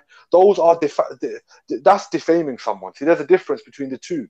No, I am saying Muhammad, if he says these things, is a vile, despotic, sick monster. If a person says it's okay to rape female captives, that to me is an immoral monster. This is not asking a question. This is me saying something about another person who is doing something that is a heinous crime, is despicable. And you are saying it is worse to draw a picture of someone than to go and allow and encourage the rape of women? Are you serious? Because nowhere in the Hadith or the Quran did God sanction the raping of someone. Now, I know the exact situation. I know. Yeah, okay, yeah. And what I'm saying is, you don't know whether anyone was being raped, yeah? Because these men came to the Prophet and they literally said, we don't feel comfortable sleeping with these women. Now, no, they said, no, go live. This is not true. Let's stick to the facts. It is definitely there. It says we came to the Prophet because we want to have sex with these women. What do you say? And he says, go ahead and enjoy it. Don't pull out. No. Only you're Allah will decide whether they will get pregnant or not. Okay. This is what it says. You're misquoting the Hadith. Guys. You're cutting out the beginning of the Hadith. Okay. So, guys, Rob, this is a serious point. Yeah, because. Hang on, Go Live. I've muted you for a second. Hang on. We are going off topic. Stop. Please don't go towards the Hadiths at the moment. We can do an after show. We can go somewhere to talk about that and so forth. I want to keep it on the Geert Wilder's hate speech, free speech, etc. I know it, in a sense, it kind of relates, but let's keep it on that. Otherwise, you're going to go off on the Hadiths now, and each of you are going to try and bring up your views on the Hadiths, which is fine, but let's do that perhaps in the after show a bit later. I want to move down the road. Otherwise, nobody else gets a say here. So, TJ, do you want to say something?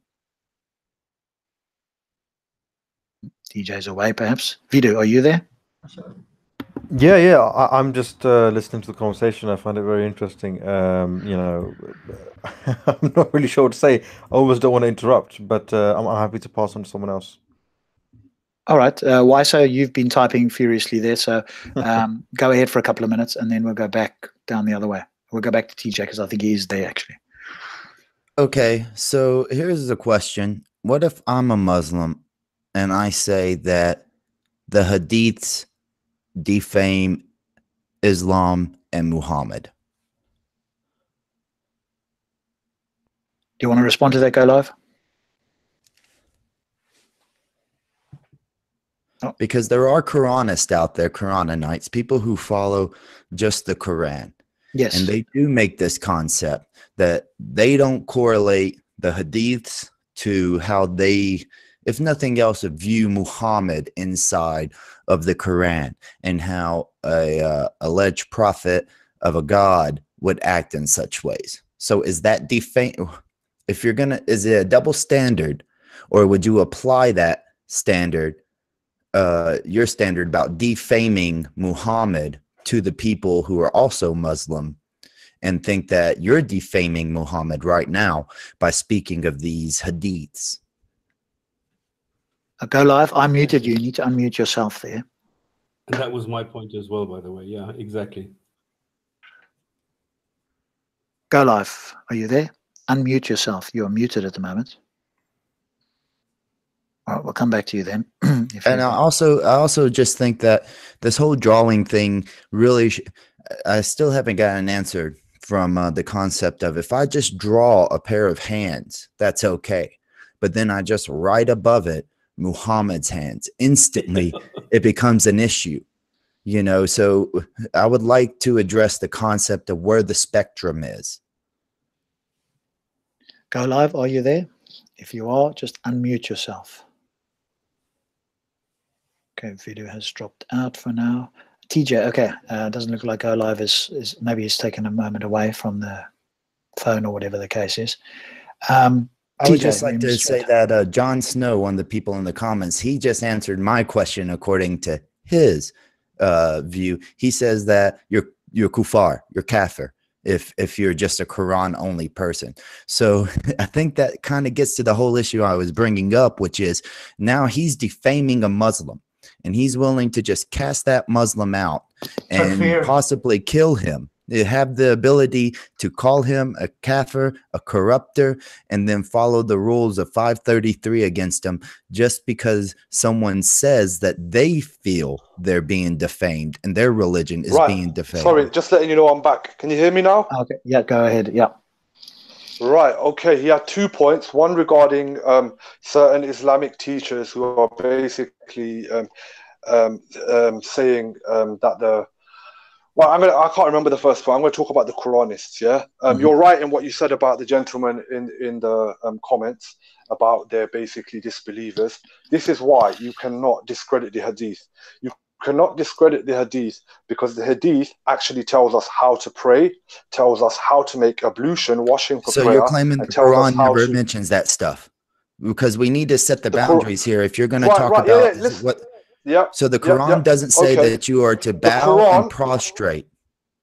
Yeah. Let me tell you, the Quran in verses tells you in a general term you are to bow and to prostrate. And when it comes to washing, let me finish. Let me finish. And I'm not trying to interrupt you, but this is very important. Why so? Hang on. I'm trying to make you understand. What I'm trying to say is, so for example, with regards to washing for prayer, the Quran says, wash your hands, wash your face, wash your forearms, wash your feet, right? But in regards to the Hadith, they write down how. Well, may I respond to that? You said right, so may I respond to it? Yeah.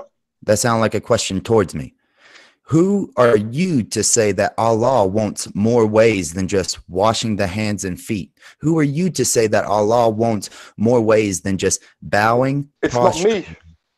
That's the point. That's the point I'm getting at. It's the Prophet. That's the point. The Prophet. Because if you've read the Quran, you know that Allah has told the Prophet to tell people how to practice their religion. No, he doesn't. For example, no, he doesn't. Give me the verse, and I'll give you a verse that contradicts it. All right, we're going to go off track now, but you're not letting me say how is this related? How's this related now? This is the Quranist point, because I'm addressing the Quranist point and why Quranists are disbelievers. Because he doesn't want to address my question. He wants to just label the people disbelievers, and then he can move on. Tell me your question. My question is simple. Why are people who are Quranist, okay, the people who just have the Quran, and even in the time of Muhammad didn't have hadiths, okay, all they had was the Quran. Why are they labeled? Why can't they say that you're defaming Muhammad by using hadiths?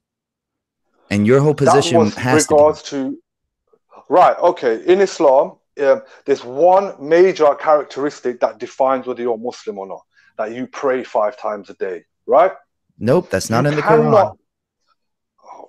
What I'm trying is the Prophet has made that very clear. The difference between us and the Christians and the Jews is that we pray. If you do not pray, you are not a Muslim. But you're not letting me get to the point. You keep interrupting me. The point being, the Hadith is where you learn how to pray, what you do in prayer. So, for example, you go to your knees, you say, "Glory be to Allah" 3 times.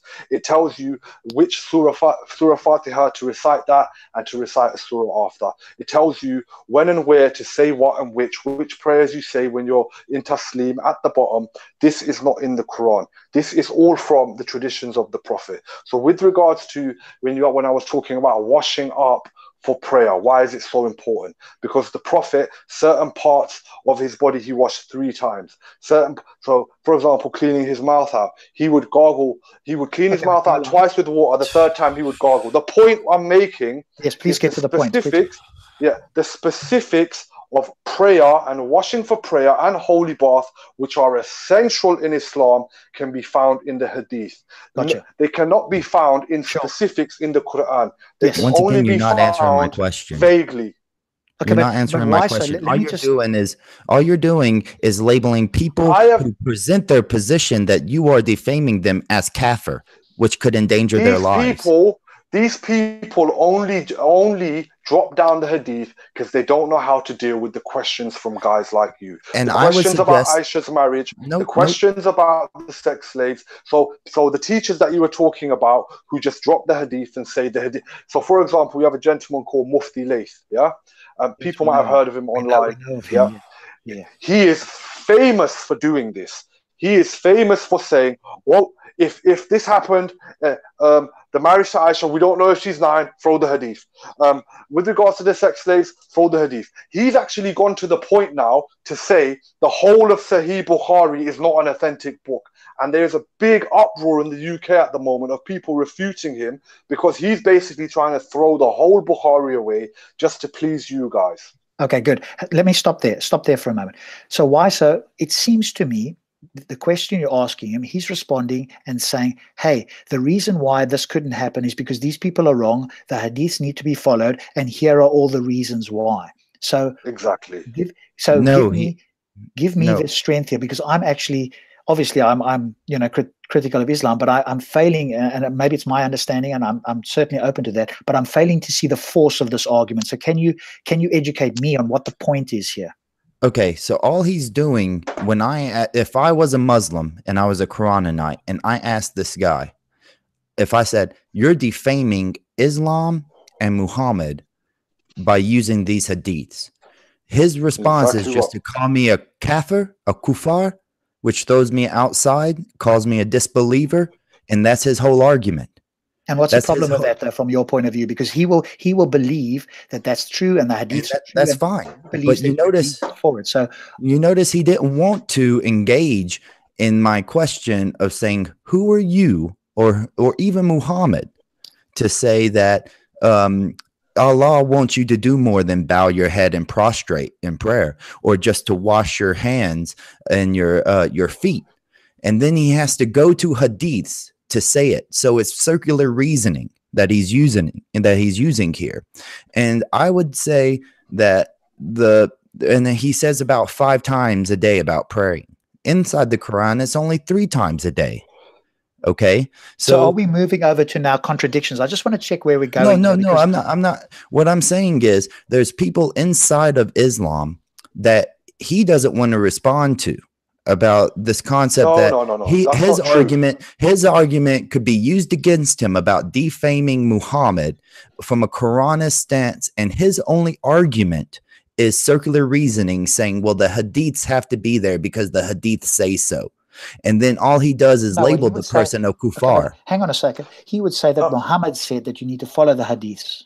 And that's circular reasoning, isn't it? Because nowhere inside the Quran does it mention that you have to follow hadith of Muhammad or the Sunnah of Muhammad. It does say, doesn't it? But hang on, it does say, and they can loosely, I'm not defending them, I'm just saying that they can easily find a way which is like, you've got to follow the Prophet and his messengers, the Prophet and the people that came after him. So they can use that to go, hey. Nope.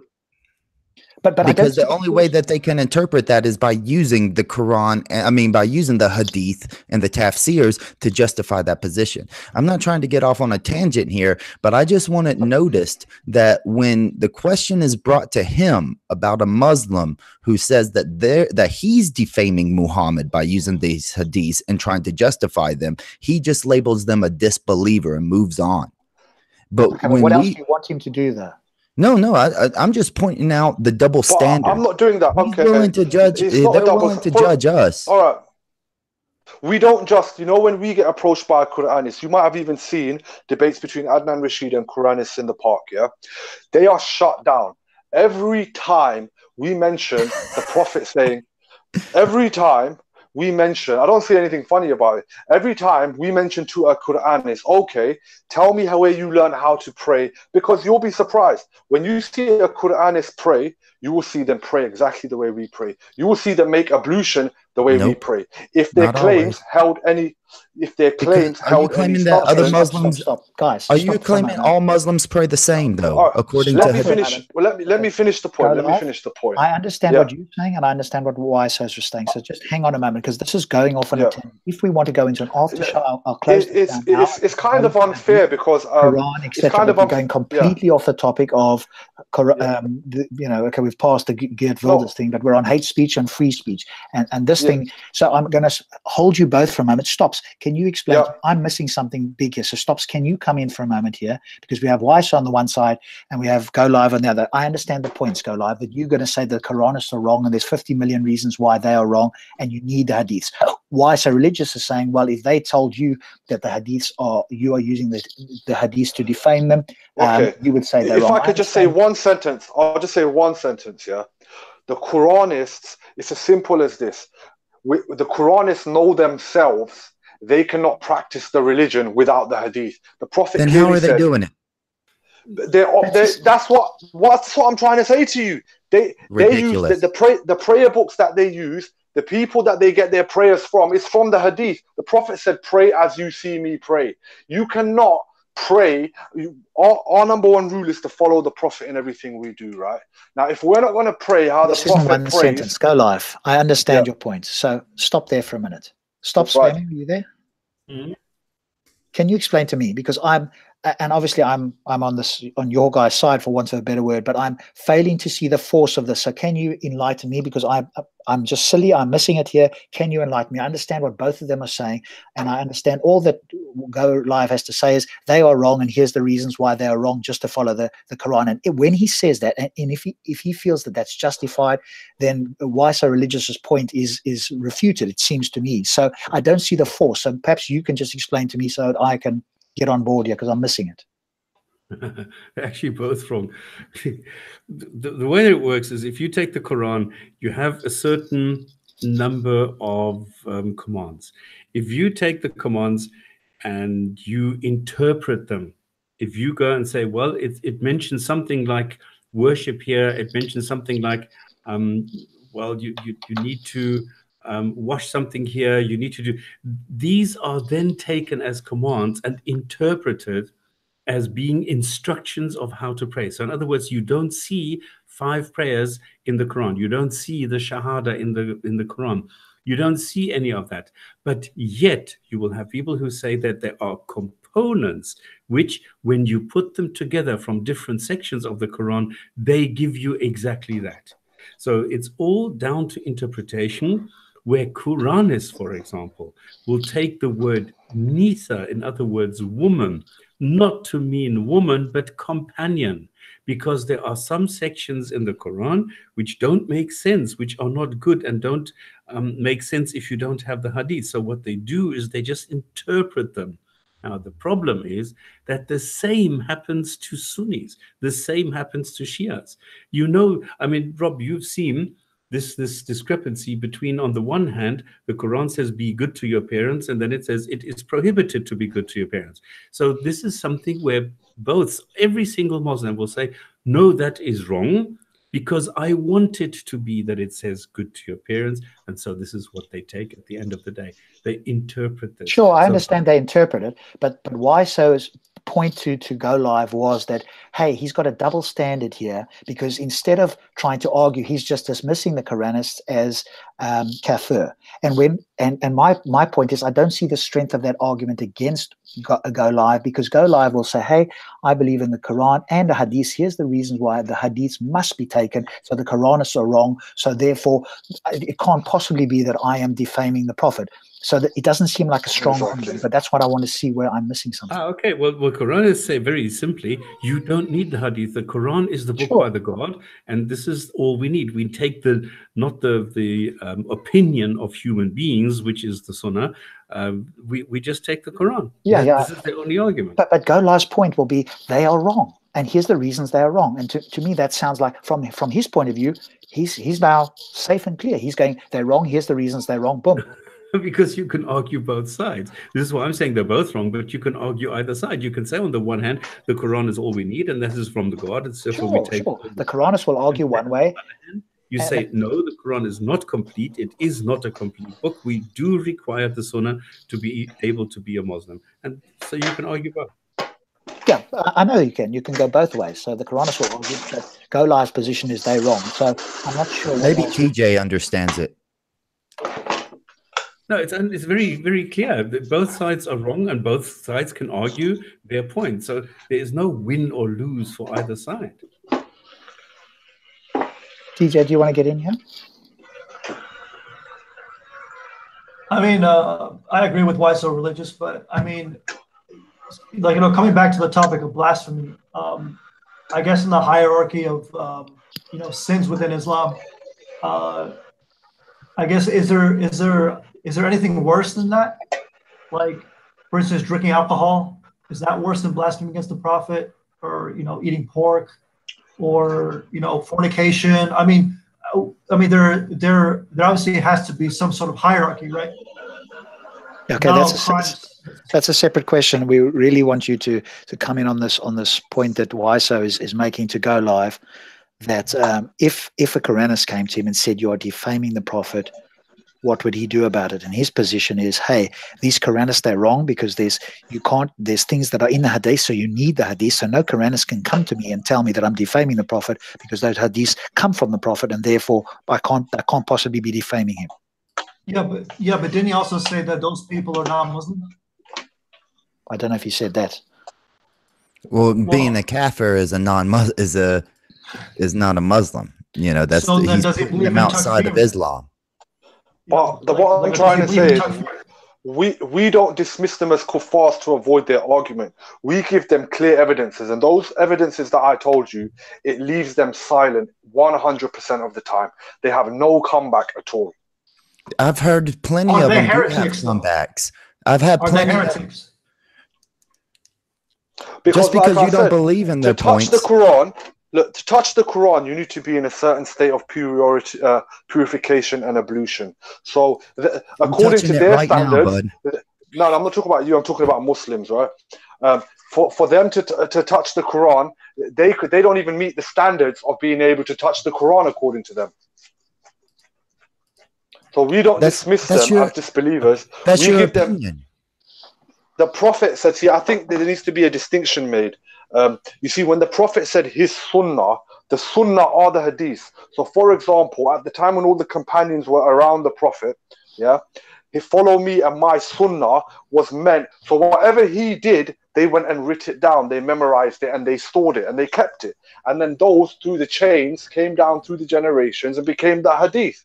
So when the Prophet says, follow me and my sunnah, pray as you see me praying, do as you see me doing, the hadith is the sunnah of the Prophet. They're not two different things. So a Quranist is basically saying that I've got the Quran, I don't need to follow anything the Prophet does, because according to the Quranist, he didn't even say, do as you see me doing. Yeah, but you can carry on like this for ages until the cows come home, because both sides have excellent arguments. So both sides can say, but I'm saying this. So tell me, okay, that if somebody saying when you say both sides, only sunnah is the Quran. So there are two types, there are two sides, there are two everything here. So you cannot, if you want to judge one side as being correct, okay, you can do so, but it does not mean that everybody has to accept it. If you go to the Quranists, they have excellent arguments that will tell you you do not need the Sunnah, and they can do it, and they consider themselves to be Muslims, and they say nobody can judge them and nobody can decide for them whether they are Muslims or not. It's just the perfect escape plan for them, isn't it? So when is it yours by labeling them kafir? Well, no, because we don't just immediately label someone kafir. We provide the legislation and the reason why they are.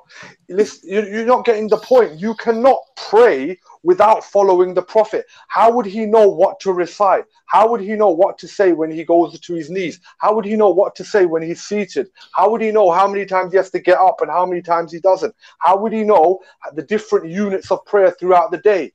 Do you see what I'm trying to say? We pray as we've seen the Prophet pray. So how are they going to pray? If you can't pray, you're not a Muslim. Okay, I want to question you about how prophets prayed. Real quick, this is a quick response about it. So you can do that in a moment. I just want to say from now on the show we're going off topic onto something completely different. So I'm happy for that. I'm going to now say that the show has moved away from the original topic. We're now going to Hadiths and Quran, which is not what the show was about. But that's fine. You guys carry on now. We can go into this and you can have backwards and forwards, no problem. It can be open now. You don't have to one at a time. Go ahead. Are there Sahih Hadiths where Muhammad prays with his hands out facing him, and Sahih Hadiths where he prays cross-armed? there's difference of opinions, and we go back to the school of thought. So some Muslims pray in a different way, correct? But it doesn't change. That's just minor differences. So which one does Allah want you to do? So I can see where you're coming from, but on the whole picture, the whole unit of prayer, the structure of reciting Surah Al-Fatiha in every unit of prayer, then mentioning another surah of the Quran, then down to the prayers that you say when you're on the floor, where you ask for blessings that Allah gave Muhammad and gave the family of Ibrahim. These things cannot be found in the Quran. So you're trying to answer me about the prayer. You're using a little gray area, which is minor little differences. So some Hanafis, they'll pray with their hands on their stomach. Some Malikis, they can either pray with their hands on their chest or their hands behind their side. These are minute little differences. These aren't significant changes. The entire structure of Salah is still there, exactly the same as in Hadith. So that isn't really a strong enough point to, rebuke what I'm saying. Of course, that's not. Of course, I can't make a strong point, but you can. I can't make a strong point that you follow Hadith. That you follow Hadith that you claim teach outside of the Quran how Allah wants somebody to pray. But when I bring up the concept that there are multiple Hadiths that don't coincide, that teach something different, you're saying that that's a gray area. What I talk about isn't important, and that you think, oh well, because they're general, because they tend to have a cohesiveness about them, then it's okay. Yeah. In regards to the structure of what you say when your hands go in your knees, what you say when you're on the floor, what you do when you sit down, they're more or less all the same. What you're bringing up when you're saying multiple hadith are purely minor little things, like where you put your arms and things like that. And so that, then like it becomes minor. Then it becomes minor. What is the major point? If you're saying that Allah, like a Quranist could just say to you, okay, Allah, all he wants for you to do is bow your head, prostrate, and then recite the Quran as a prayer. Okay, and they would have justification for saying that because that's what Allah says that he demands. But you're saying no, outside of that, Muhammad says that you do it a certain way, yet not all Muslims agree on how Muhammad prayed inside the hadiths. And not to mention, Quranists are like a small, minute sect. Yeah, so we're talking about the majority. Muslims differ. I would say that they were the original Muslims, right? The Quranists, people who just had the Quran, were the original Muslims because they didn't have. They're a recent invention, mate. They're not right from the start. You can't find Quranists going back 1,500 years ago. Okay, you can't find a Quranist. You can't find a Quranist from a person who was one of Muhammad's companions, let's say, or just somebody who knew the Quran, traveling as a merchant, spreads da'wah, a person believed it, and then all they had was a little section of the Quran to follow. That person wouldn't be a Quranist? No, they wouldn't, because they were around at the time of the Prophet. How are they a Quranist? They were around at the time of the Prophet, and if they never heard a story about Muhammad, all they had told to them was the Quran, then that would make them a Quranist, right? They were following Muhammad step by step, and that is not everybody. Not everybody. Do you really see someone going up to the Prophet and saying, "Oh, so do what you say. I'm just going to listen to your verse"? Who said that anybody was going off and talking to the Prophet? What I'm saying is somebody who heard the Quran, and then they were a merchant. They were traveling around, and then they found somebody who was a pagan, okay, an idol worshiper, and they recited the Quran to them. Are you implying that just because they recited the Quran to that person who recited it obviously told stories about Muhammad at the same time? Obviously. What? Why so not? that's why would they? You say why not? I say why would they? When the message is supposed to be just about Allah and his holy word and his recitation, why do you have to imply that obviously they started giving stories about Muhammad? It depends when you're referring to. Are you talking about in the early stages of Islam, where the Prophet was first propagating the message? Yes, that's what I said.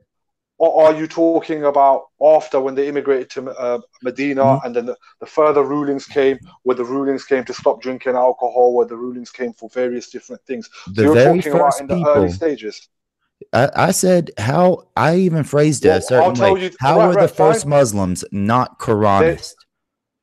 Because they were copying Muhammad, and Muhammad was still praying at the beginning the way he prays. Because if you remember, Did he prior pray to with his that, hands out or with his arms crossed? there was even a period where the Qibla, the direction of prayer, wasn't even Mecca. There was a period in the early times where he was praying towards Jerusalem. So they would have still prayed as they seen him praying. And that is what's been written down. That is what's come down through the Hadith. And that's what's with us today. But like Rob said, he wants to move on from this topic now. I think we're boring everyone, staying to the same Quranist topic. So I think we should move on, and we can address these points as we go along. Okay, it's whatever. I mean, I still feel like it wasn't really addressed appropriately, but you know, we can move on. It's his show. He can do whatever he wants. Rob, are you there? You know, TJ, do you want to say something, bud? No, I just agree with you guys. I think that we should definitely move on to the next topic, or what I'm trying to say, without taking the topic, dragging it on long, my finishing points were: look, a Quranist can't pray properly, can't wash properly, can't by keep your clean properly. By your reasoning, he can't give charity properly. He can't handle a whole load of different things within Islam without the Hadith. And by your reasoning, most Quranists would have actually still went back to the Hadith to learn these things, because otherwise they wouldn't know how to do it. That's not true. Are you claiming that every Quranist has read Hadiths? I'm not saying that. But if they pray how they're supposed to be praying, they would have had to go back to the Sunnah of the Prophet. How you say that they are supposed to pray. All right, let me tell you this. If that is the case, a Quranist will be basically starting his prayer, standing, whacking his head on the floor, getting back up, and it wouldn't even be a prayer. Maybe that's how Allah wants it. That's the difference. I very much doubt Quranists pray like that. That's what I'm trying to say to you. Like, down to when we have to say, peace be upon you, to the left and the right, when we finish the prayer seated, even that is in the Quran. Like, every part of the prayer is in the Hadith. And if they were going to do that according to Quran, they wouldn't even know how to pray. And every Quran is always when that same point is brought to them. It still goes back to the original point that I made. I'm telling you, all you do is label them non-Muslims, disbelievers, and then you can end the double standard, because I just let you speak for a few moments. I just let you speak for a few moments, real quick. All we were talking about was defaming Islam and the Prophet, as you call him. Right, fine. So okay, let's move along. I mentioned that somebody else who is a Muslim can say that they feel that you are defaming them, and that you are defaming Muhammad. And the first thing out people's mouths is they're not real Muslims, because they don't know how to do Islam by how I choose to do Islam, or how the scholars say to do Islam. And to me, it's just a cop-out, and it's a double standard. That's all I was getting at. But I'm just saying that they don't know how to pray. And according to their standards, they can't even complete one pillar of Islam. Hang on a second. I'm going to stop the broadcast. We can carry on in an after show. We've gone completely off topic, and I've lost the plot here. So I want to thank all our panelists. Thank you guys for viewing it. We're going to go to an after show. If you want to, I'll put the link in the chat and you guys can join. But we're going to close this down now. Titans is running there with Tan, so you can hop over to Titans TV. Thank you to the panelists. Thank you to all the viewers. And we'll do another one at some point, probably in a couple of weeks. Thank you, guys. Appreciate it, Rob.